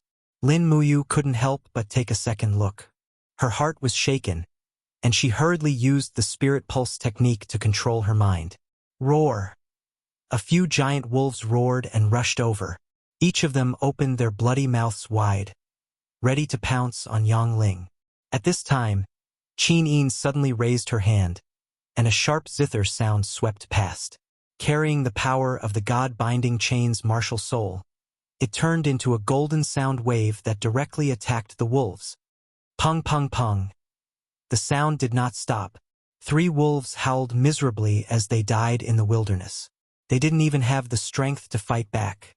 Qin Yin smiled sweetly at Lin Muyu. She raised her hand again, and another golden sound wave flew out. The zither sound was sharp, and it quickly killed 4 wolves. At this rate, Lin Muyu really didn't need to do anything. Just Qin Yin alone was enough to deal with this group of wolves. This was taught by Chu, right? Lin Muyu asked with a smile. Yes. Qin Yin nodded her head, but her hands didn't stop moving. She smiled faintly and said, "As the princess tutor, Elder Chu used the god-binding shackles martial soul's power and the ingenuity of the demonic noise fist to create a sound wave attack martial art. By combining the power of the god-binding shackles with sound, the lethality of the attack will be greatly increased." Yes, Lin Muyu secretly praised. The god-binding chains was the #1 martial soul in the world. Its powerful attack power was indeed incomparable to other martial souls. Fortunately, her green gourd walked the path of defense. If it had walked the path of offense, it would not have lasted more than 3 rounds against the god-binding chains. This was probably the principle of everyone having their own strengths. Very quickly, more than 30 wolves were almost finished off by Qin Yin. The leader of the wolves was also injured by the sound wave attack, and it was about to limp away. Qin Yin hugged her zither and said with a smile, "Big brother you, let's catch this 300-year golden crag swift wolf. Xiao Yin wants to tame it as a pet." Okay. Lin Muyu raised her sword and chased after it. Every step she took was like a meteor falling to the ground. The golden crag swift wolf would not be able to outrun her even if it was not injured. Swoosh, swoosh. Gourd vines that glowed with golden light burst out of the ground and quickly wrapped around the golden crag swift wolf's body. It howled in pain and flailed its legs wildly, tearing apart a few vines. However, Lin Muyu was already in front of it. She raised the hilt of her sword and smashed it into the golden crag swift wolf's head. Bang! It immediately became obedient. It howled in pain and collapsed into the gourd vines. Like a puppy, it begged for mercy from Lin Muyu and Qin Yin. Qin Yin giggled. "Don't worry, we won't kill you. We just want you to come with us."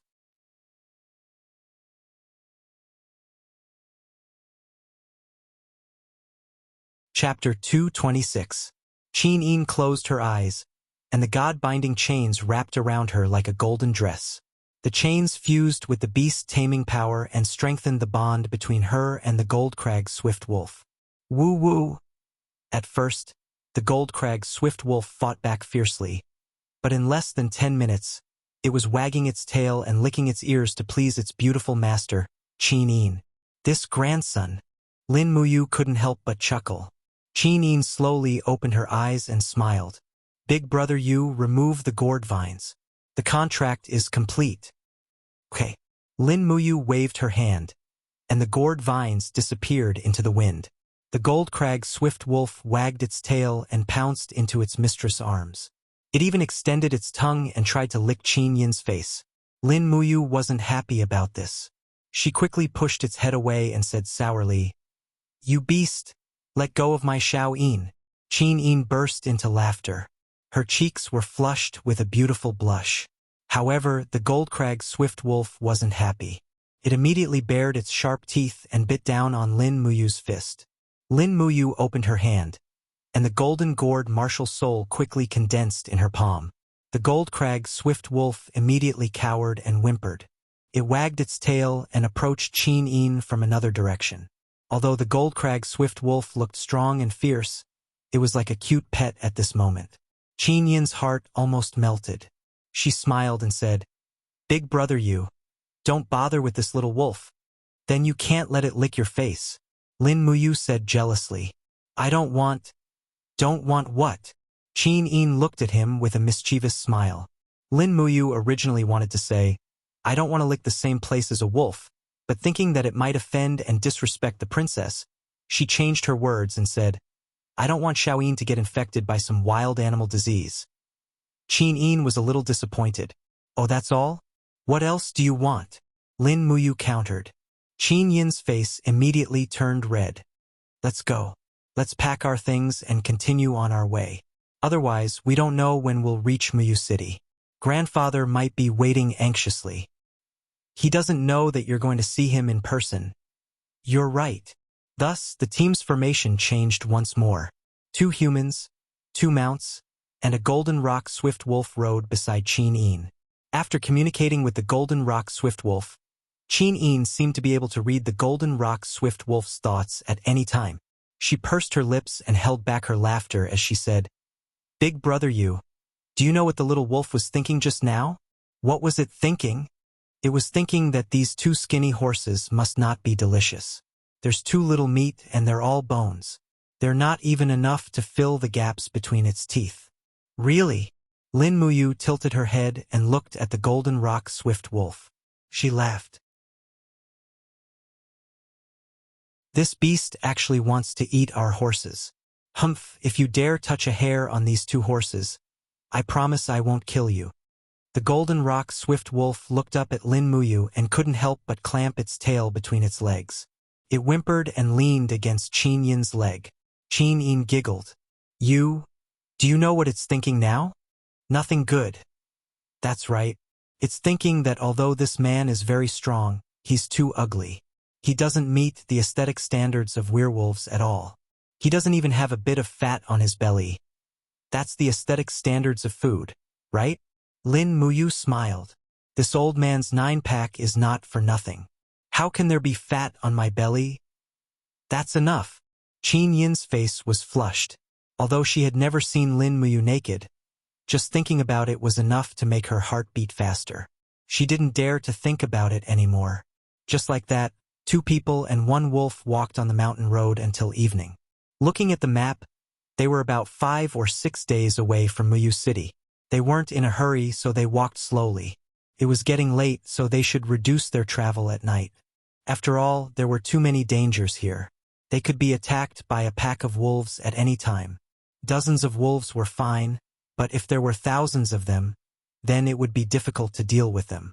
Although Lin Muyu and Qin Yin's cultivation was already at the peak of the younger generation, their physical strength and battle chi were limited. If they encountered thousands of wolves, then they might die. The iron pot was propped up above the bonfire. Qin Yin was kneeling at the side, seasoning the wild vegetables into the meat soup. Lin Muyu, on the other hand, had chopped some dry firewood and returned with it in her arms. At this moment, a faint sound came from the side of the mountain. It seemed to be the sound of a branch being stepped on. "Someone is coming."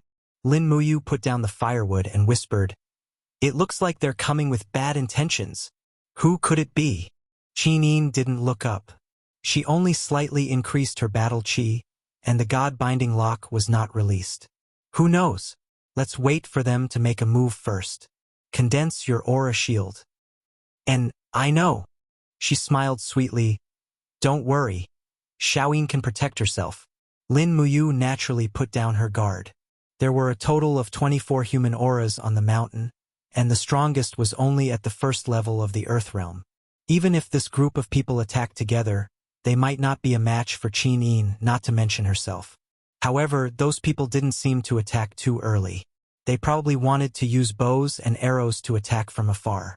The mountain was 200 meters away from here. Their arm strength shouldn't be able to reach 200 meters, right? But at this moment, the people hiding in the wild forest attacked. Whoosh! A sharp arrow pierced through the air. The arrow was imbued with true energy, and it still maintained its speed and power when it was only 10 meters away from Lin Muyu and Qin Yin. As expected, there was someone capable. However, Lin Muyu had long since seen through this arrow. She took a step forward and appeared in front of Qin Yin.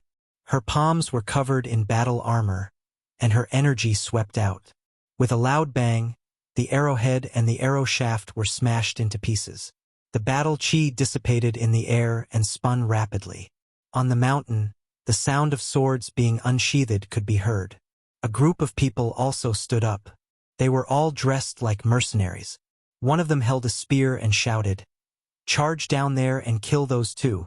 Take their heads and you'll be rewarded 5,000 Qin Yin coins. Brothers, it's time to get rich. Kill them." Qin Yin continued to pick and wash the wild vegetables and put them into the pot. She smiled and said, "Big brother you? Do you need me to do it?" "No need."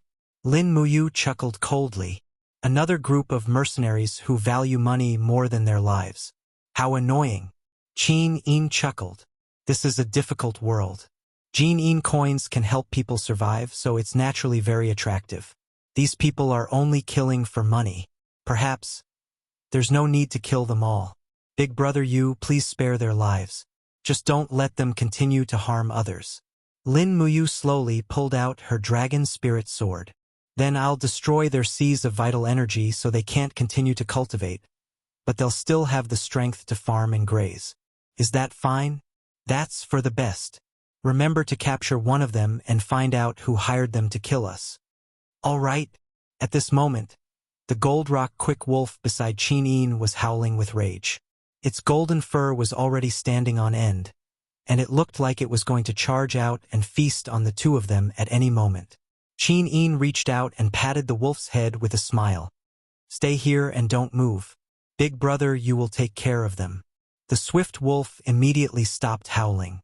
It wagged its tail and ears and began to flatter its mistress. At this moment, Lin Muyu had already rushed out. The walls of the golden gourd quickly protected her body. After deflecting a few arrows, she leaped up and slashed down from the sky with her sword. With a crack, a mercenary's shield was split in half. At the same time, the blade of her sword trembled slightly, and a ray of sword chi pierced into the mercenary's sea of vital energy. Ah! The mercenary clutched his stomach and rolled on the ground, howling miserably. True energy leaked out, and his cultivation was crippled just like that. Lin Muyu's movement technique was exquisite. He shuttled back and forth between the crowd and the swords like a bolt of lightning. In the blink of an eye, dozens of mercenaries had their sea of vital energy destroyed. On the other hand, Lin Muyu still had a lazy look on her face. She raised her hand and sheathed the dragon spirit sword. She said indifferently, "All right, your cultivation has been crippled. Go home and farm. Don't come out and harm people."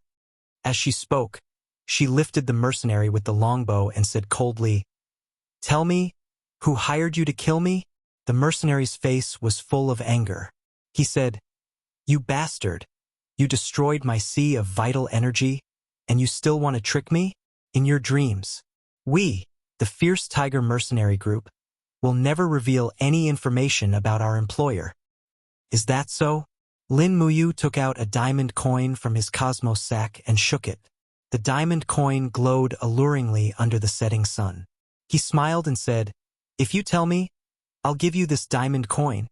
As expected, the integrity of the Fierce Tiger Mercenary Group was only worth 1,000 gold Yin coins. The mercenary leader's face was filled with a conflicted expression. Lin Muyu added, "Your cultivation has already been crippled. If you take these 1,000 Jinyin coins back home, at least you'll have something to answer for. Otherwise, you'll have nothing left. As the leader, shouldn't you spare a thought for your brothers?" Finally, the mercenary leader relented. He said, "It's a wealthy man called Lu Jun. He hired us to kill 2 siblings.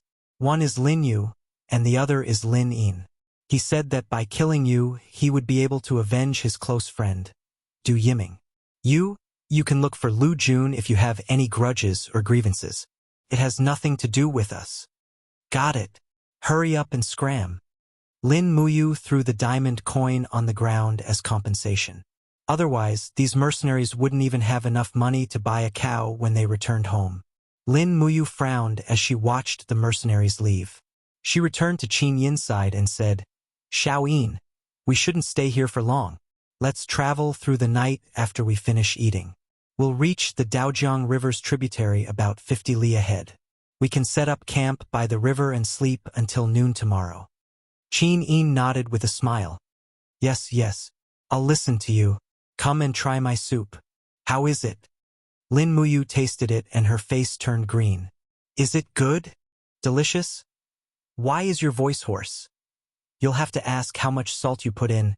"I'm in the wrong." "No, you're not in the wrong. It's the salt that's wrong."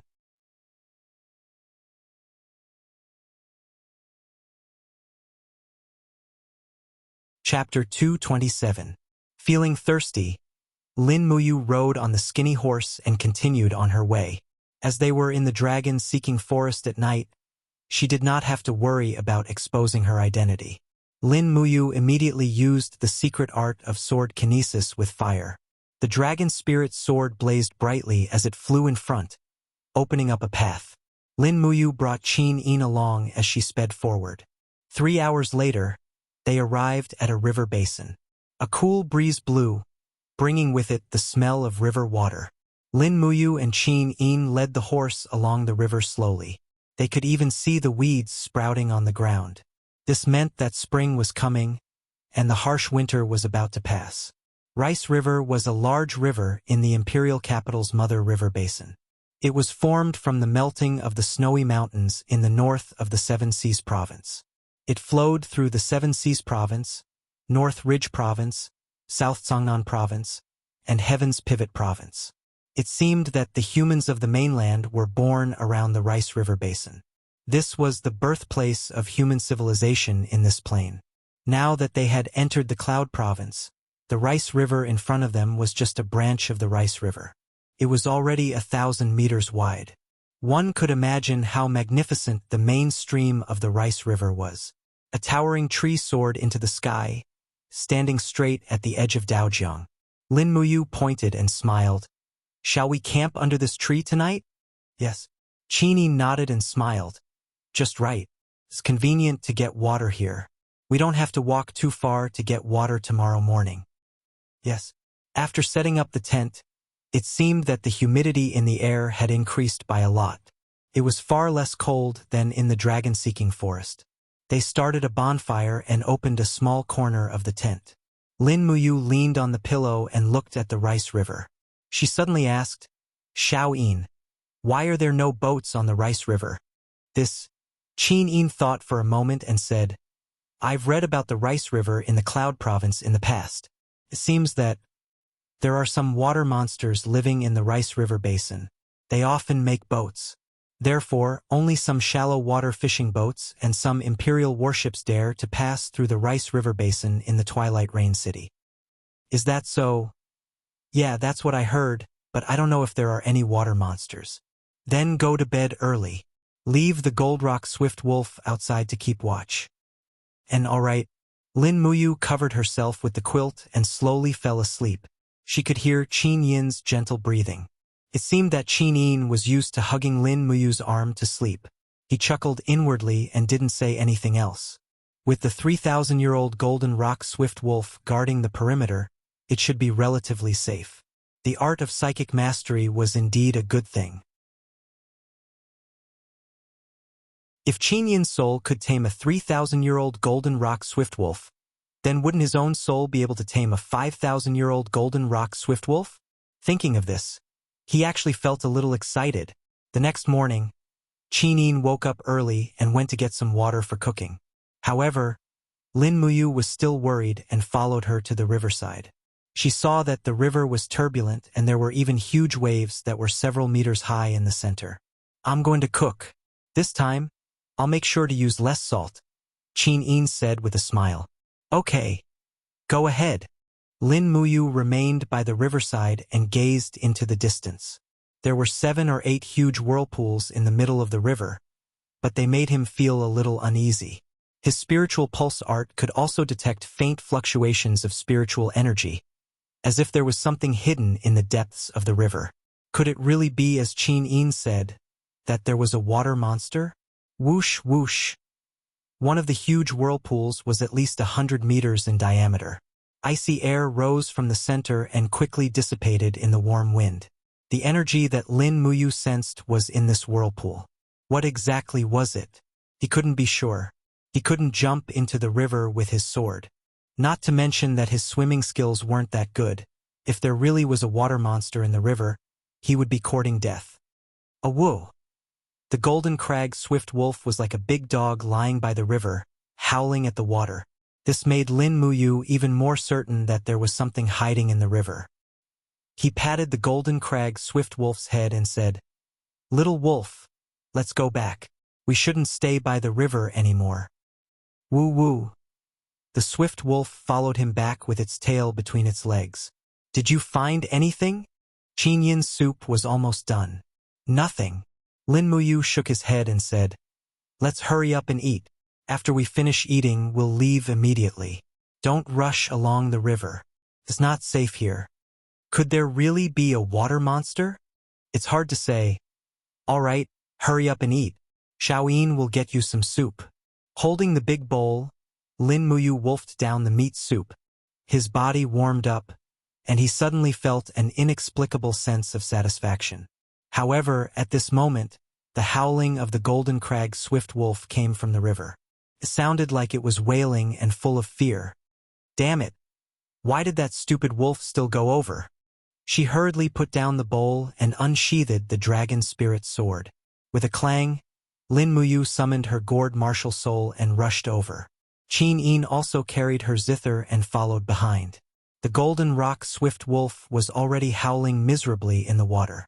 Its body had been entangled by strange, thorny arms, and it was sinking into the water. Lin Muyu immediately raised her hand and shouted, "Entangle!" Golden gourd vines rose from the river and pulled the golden crag swift wolf's sinking body. At the same time, it struggled to send the wolf to the shore. They had to leave the river, or else Lin Muyu wouldn't have the confidence to win. As the golden crag swift wolf rushed to the shore, a huge creature was dragged out of the river. It was a water monster that looked like a hydra. Jejia! The water monster roared loudly. However, upon closer inspection, one could see that the real head was only the one in the middle. It looked like a dragon's head and was dark blue in color. The other 8 limbs were covered in thorns and sharp blades. Even though the golden crag swift wolf was covered in golden flaming armor, it was still covered in blood. Qinin's heart ached when she saw this.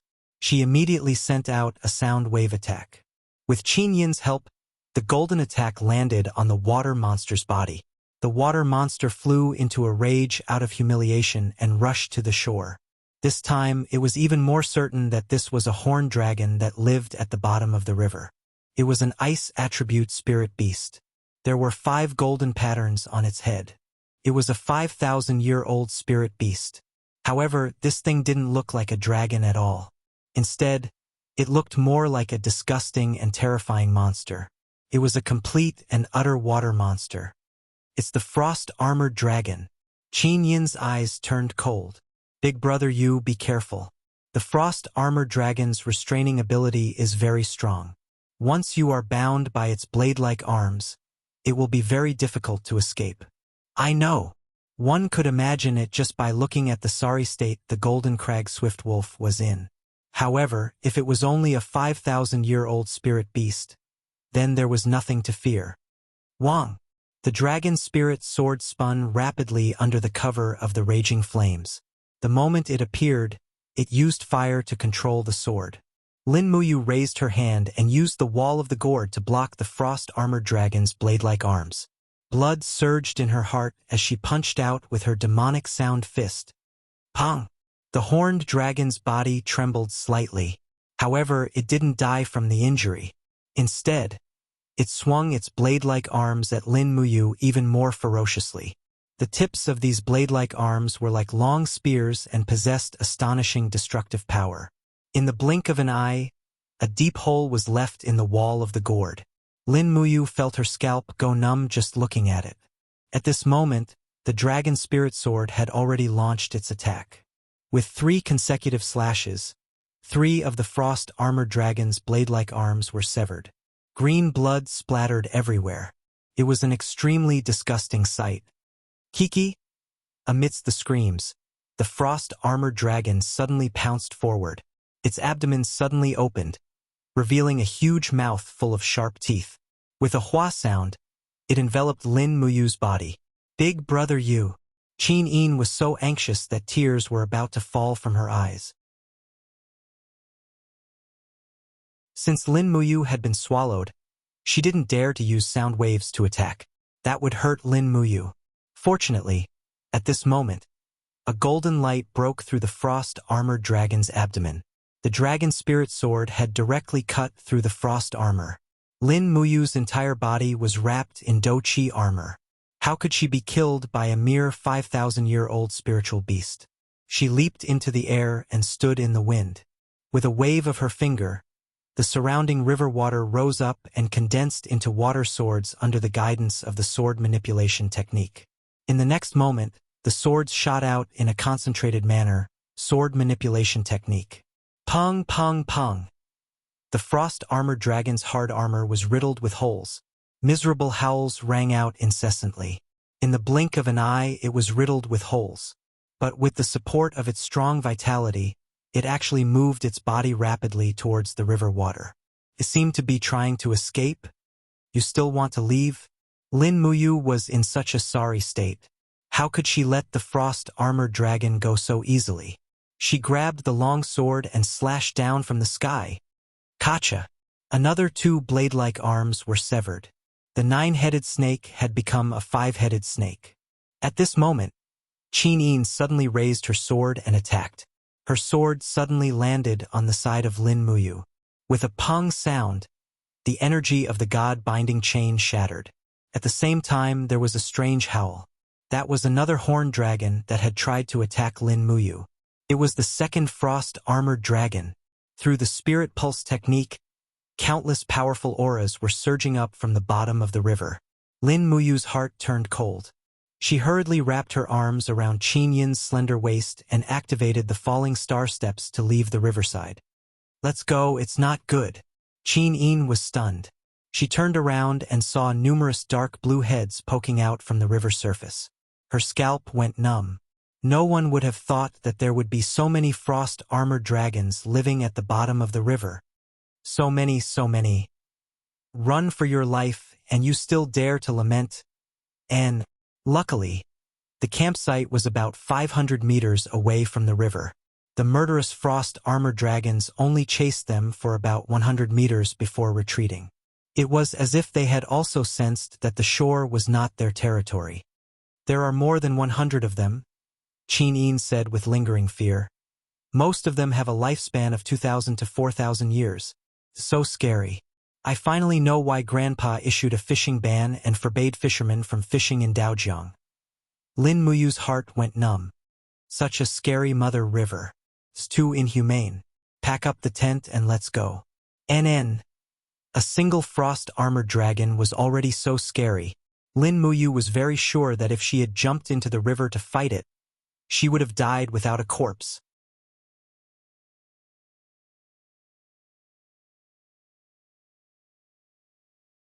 Chapter 228.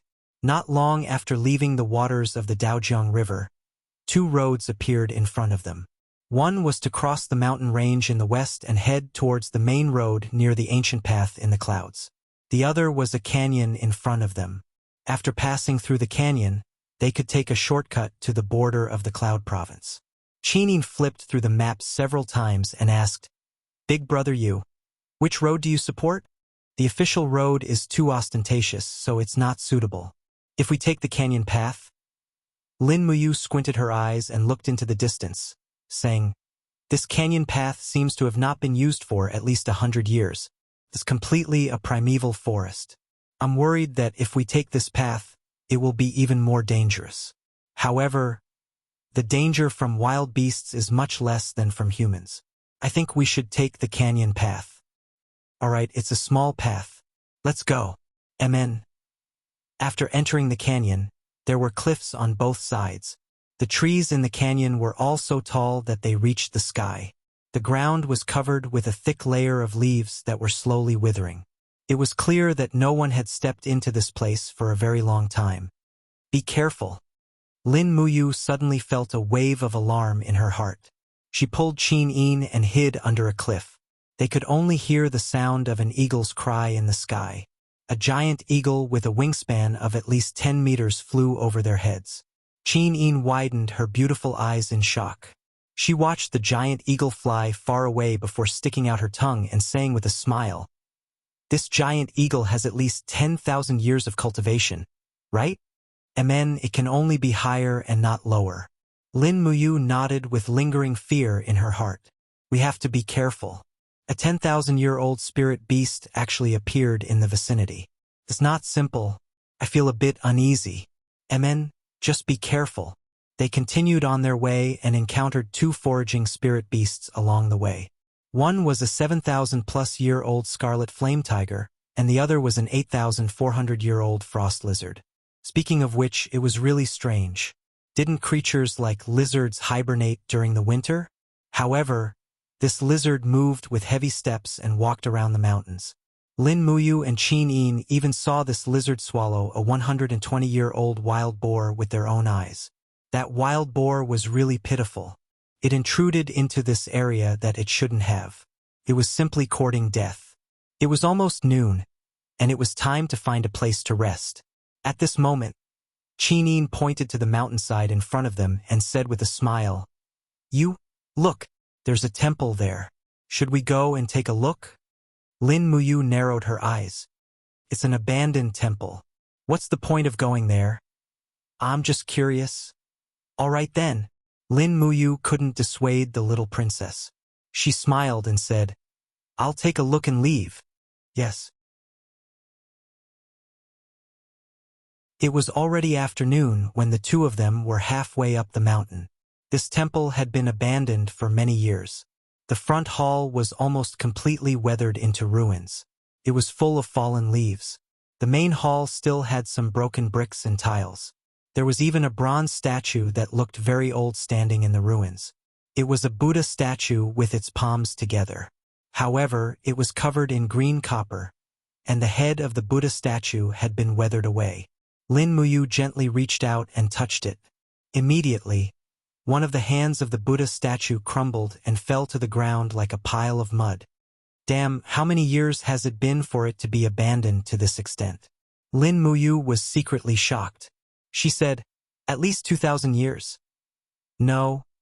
Qin wiped the green copper off the base of the Buddha statue and said, "At least 30,000 years of history."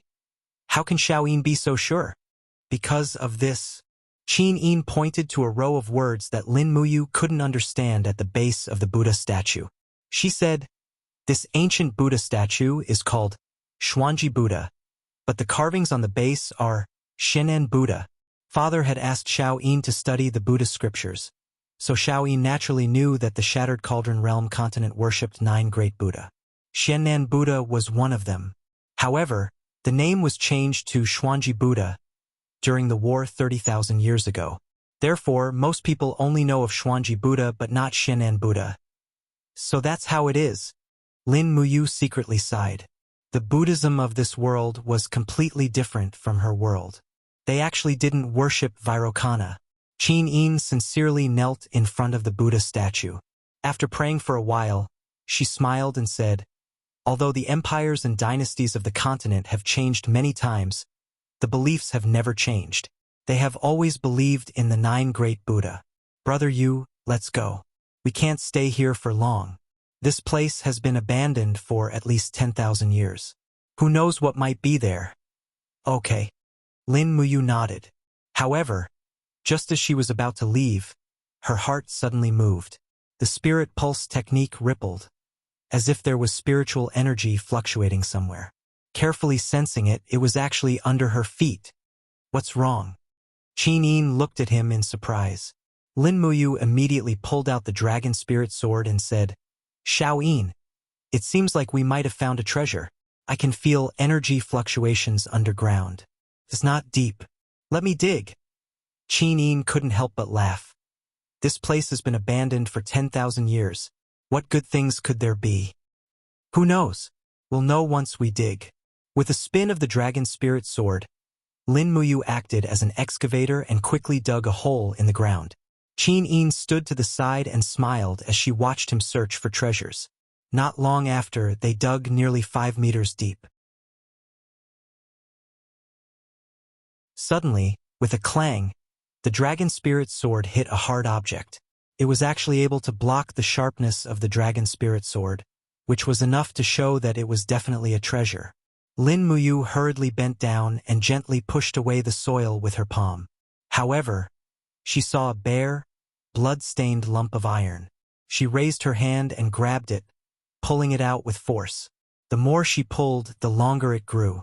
It was actually an iron rod that was nearly a meter long. To be more specific, it was a long piece of iron. It didn't look like a sword because there was no edge at all. The 2 sides were the same width. Perhaps it was a bit like a clumsy ancient measuring ruler. He jumped out of the deep pit and held the ruler in his hand. The energy fluctuations came from the ruler. What is this? Qin Yin tilted her head and asked with a smile. I don't know either. Lin Muyu took out a water bag and carefully washed it. Immediately, the true appearance of the thing was revealed. It was indeed a ruler, but it was filled with words that Lin Muyu couldn't understand. He handed the ruler to Qin Yin. Xiao Yin, do you recognize these words? Qin Yin frowned slightly and looked at it for a long time. She shook her head. These are obscure ancient words. Xiao Yin can only understand 1 or 2 words. The rest are things I've never seen before. My head hurts? Lin Muyu speechlessly wrapped the metal ruler with a black cloth and carried it on her back together with the dragon spirit sword. She smiled and said, Forget it. Let's hurry on. When we get back, we'll refine this ruler and see what the metal is like. And then, let's go. After leaving the ancient temple, they climbed over a mountain and exited the canyon. When night fell, they set up camp in the forest. After setting up a campfire, Lin Muyu continued to patrol the surroundings. After confirming that there was no danger, he entered the tent and slept side by side with Qin Yin. In his sleep, his body suddenly trembled and he slowly woke up. Felt like a dream, but the dream was very real. He dreamt that a man dressed in black had pierced his heart with a sword. This was like a warning. The spiritual pulse technique naturally spread out. Lin Muyu suddenly felt a chill in his heart. He shouted that something was wrong. A powerful force was already in front of him, but he was completely unaware. He reached out and carried Qin Yin, who was still sleeping, out of the room. Shwa! In the cold night, a streak of sword light pierced through the tent, splitting the bedding they had just been covering in half. But Lin Muyu's sword was also very fast, quickly shredding the tent. She stood in an open space with Qin Yin and stabbed her long sword at her opponent. It was a man dressed in black. Under the moonlight, his face was very handsome, so beautiful that he didn't seem like a real man. Lin Muyu's sword was fast and ruthless, and it was imbued with the power of her martial soul. The man sneered without the slightest fear. His smile seemed to be mocking her. With a ding, the dragon spirit sword was forcibly knocked away. Lin Muyu didn't even see this person attack. How fast is this sword technique? Whoosh! His sword whistled through the air as fast as lightning. Heavens! Lin Muyu had never seen such a fast sword before. The wall of the gourd only rose halfway before it was pierced. Her shoulder went numb, and her battle armor was already pierced through. Blood flowed out. At the same time, the wall of the gourd enveloped her body. He raised his sword and pounced forward. Wind sword art, wind symbol art. Ding ding ding. 3 sparks blossomed in the night, and Lin Muyu's 3 swift attacks were all blocked. Her opponent still had a mocking smile on his face, and he thrust his long sword forward like a shooting star in the night. Lin Muyu hurriedly raised her sword to block, but just as the dragon spirit sword came into contact with her opponent's long sword, an invisible suction force seemed to be emitting from her opponent's sword, pulling the dragon spirit sword downwards. However, her opponent's sword still pierced the wall of the gourd. Pooh! The blade of the sword pierced through the wall of the gourd, leaving another wound on Lin Muyu's left arm. At this time, Qin Yin also took out her purpling sword and swung it from the right, a sword ray imbued with the light of the god-binding chains. Finally, the cold-faced assassin's expression flickered. God-binding chains? With a clever twist of his body, he quickly dodged Qin Yin's attack and swung his sword back. The blade of the sword was like a venomous snake as it struck Qin Yin's wrist. In the next moment, blood flowed down her snow-white wrist, and Qin Yin's right arm drooped at her side. She had already lost the ability to fight. To be able to defeat Qin Yin in one move, just how strong was this person? Buzz buzz! Flames lingered around the long sword as Lin Muyu used fire to control the sword. The dragon spirit sword carried an unstoppable force as it flew out. But at this time, her opponent took a few steps back. Gritting his teeth, a black aura encircled the assassin's arm, and with a shout, he swung his sword through the air. Bang! Flames soared into the sky, and the dragon spirit sword spiraled in the air and landed on the ground, stabbing into the rock with a clang. Lin Muyu secretly complained in his heart. Ever since he became a member of the royal guard, he had never suffered such a loss when he split open the dragon flame spiral break with one sword. He raised his right arm lightly, and the 7 planets' profound energy madly surged into his body. His body was surrounded by a golden light, and the power of the gourd had been raised to its peak. Lin Muyu was very clear that no matter who this assassin was, if he didn't die today, then it would be her and Qin Yin.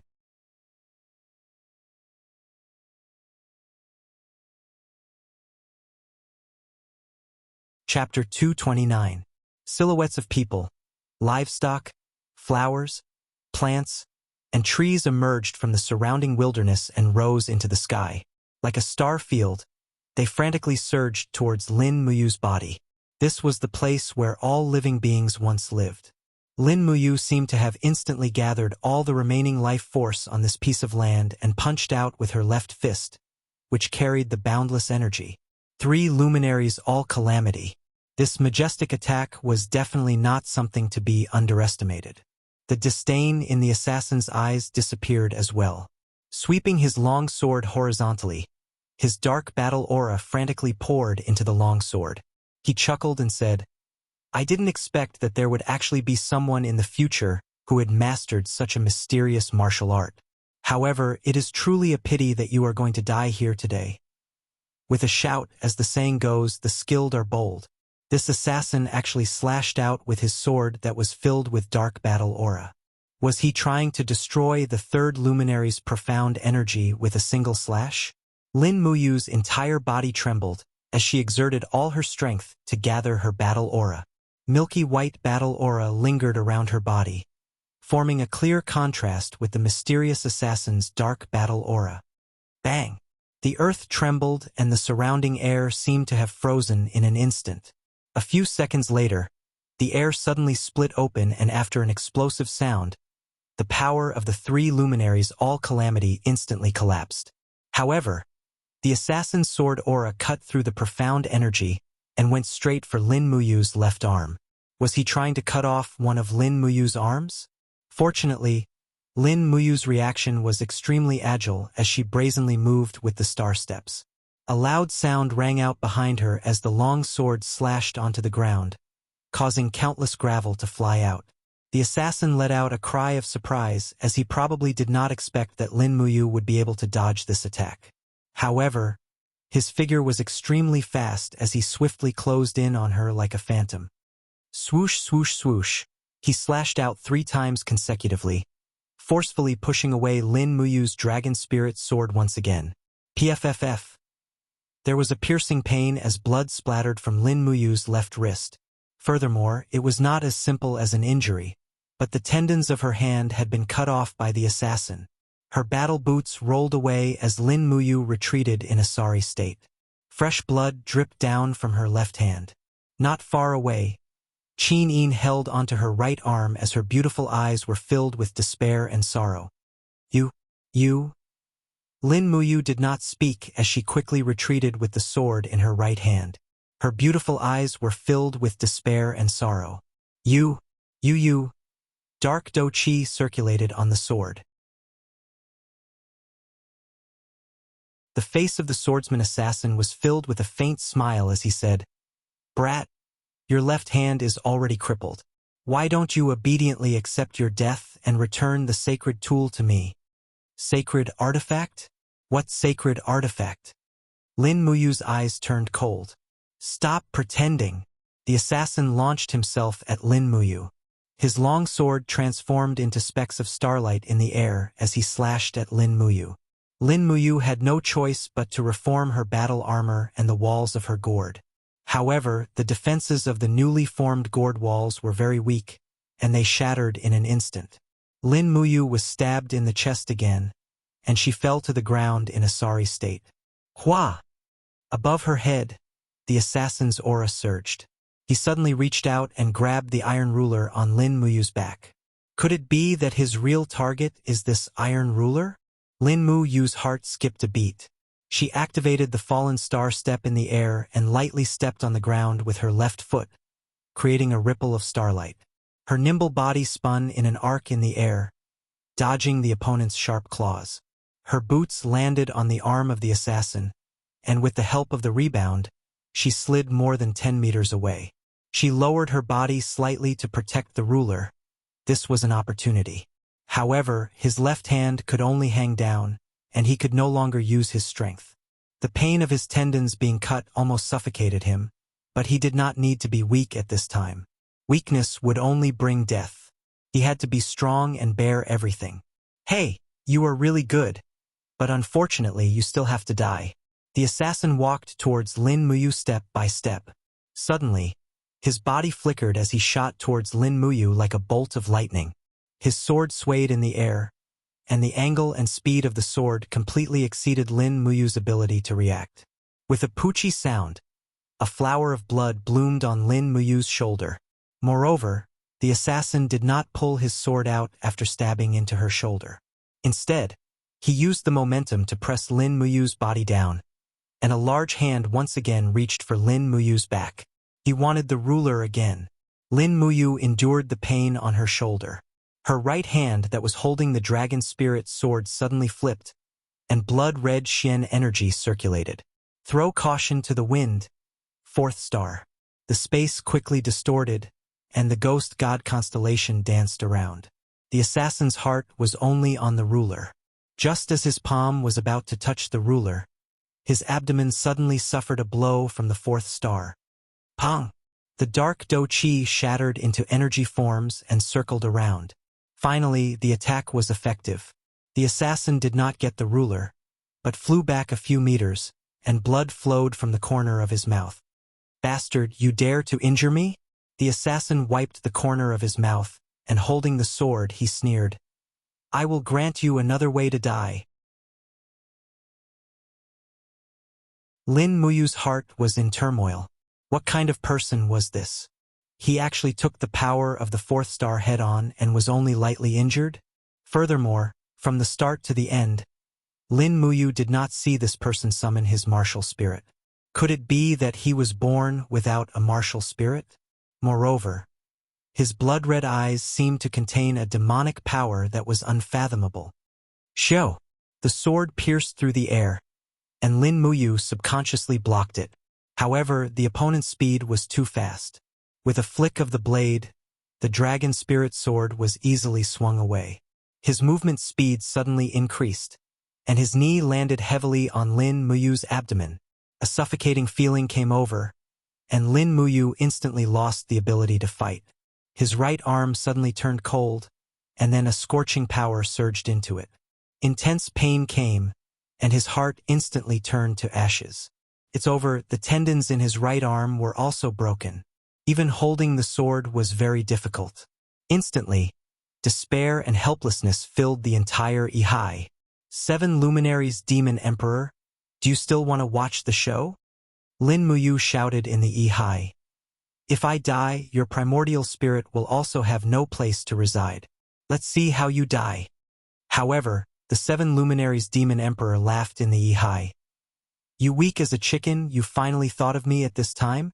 But don't worry, once you're dead, I'll immediately go out and subdue this expert in front of me. To be honest, he's much stronger than you. Hee. His body is also more suitable for me than yours. It was over. It seemed like the 7 Luminaries Demon Emperor was not going to help. Furthermore, the 7 Luminaries Demon Emperor did not have a real body.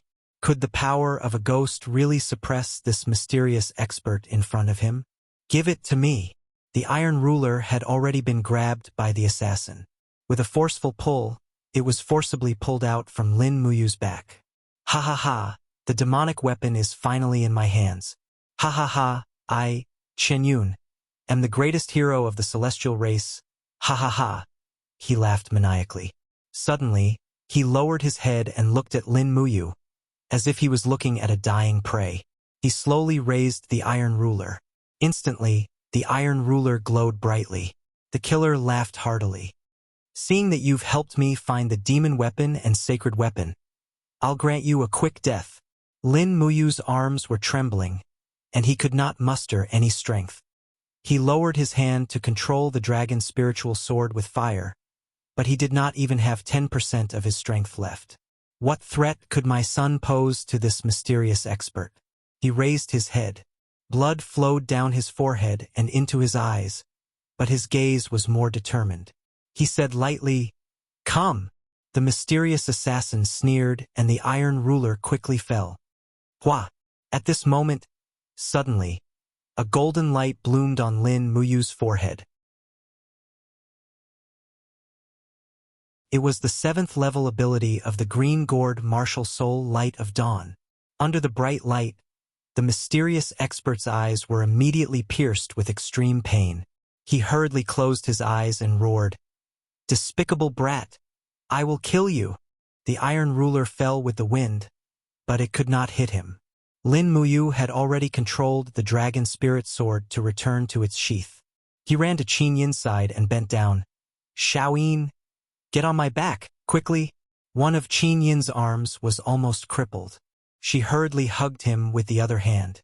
Falling star steps, run. As she ran, Lin Muyu did not dare to look back. However, she had already activated the Spirit Pulse technique. Although her arms were crippled, the strength in her legs was still there. Not far away, Qin Yin's pet, the Golden Crag Swift Wolf, was trembling in the bushes. From the beginning to the end, it did not dare to fight against this mysterious expert. It was as if it was naturally restrained. Behind her, a powerful aura was closing in on her again. Lin Muyu groaned inwardly. She had expended too much of her battle energy, and she was carrying Qin Yin on her back. Her falling star steps movement speed was less than half of what it was at its peak, and she was about to be caught up. "Brother Yu?" Qin Yin's beautiful eyes were filled with tears as she said, "Xiao Yin can't be a burden to you anymore. Remember to tell father that Xiao Yin loves him." "What nonsense are you talking about, silly girl?" Lin Muyu scolded. "Shut up and hold me tight." But Qin Yin's arms were slowly loosening. Her tears quickly wetted Lin Muyu's collar. She leaned her face on Lin Muyu's neck and cried, You have to live. Go back and help me take care of father. If Qin Lei and Qin Yan can't take on the responsibility, then let father make you the heir." "Silly girl." Lin Muyu was secretly anxious. She stopped running and quickly turned around to look at the mysterious assassin who was rushing over like lightning. Just as his long sword was about to pierce into her heart, Lin Muyu suddenly focused all of her spiritual perception on one point, and the spirit pulse technique instantly erupted. Soul shock. Wang. The mysterious assassin instantly froze in place. Although it was very short, it gave Lin Muyu some opportunity. She raised her leg and kicked over without hesitation. True dragon essence fire lingered around her boots as she directly attacked the opponent's Qi. No matter who he was, his dark battle energy originated from his Qi. Lin Muyu had already seen this very clearly. Bang! It was a heavy blow. Unfortunately, the assassin's battle armor was very sturdy. This kick couldn't cripple his Qi. Lin Muyu pulled away and walked away, shouting, "Shaoyin, hold me tight. Don't give up until the last moment." Goddamned bastard. The assassin woke up from the soul shock. In the short span of 3 seconds, he felt that he had suffered the greatest humiliation since his birth. He jumped up with the iron ruler in his hand. Lin Muyu didn't even look back. She locked onto the opponent's position with the spirit pulse technique and suddenly swayed. Under the technique of the sword control technique, the demonic noise saber quickly flew out and disappeared in the air. What is this? The assassin looked at the sky in shock. In the next moment, a kacha sound rang out and a huge wound was cut open on his leg. The wound was so deep that bone could be seen. If Lin Muyu's battle energy was a little stronger, she might have been able to cut off his entire leg. Bastard! In a rage, the assassin threw the iron ruler out with extreme speed. You're tuning in to the Journey of the Soul YouTube channel. Don't forget to subscribe and join us on this journey to catch the most captivating stories.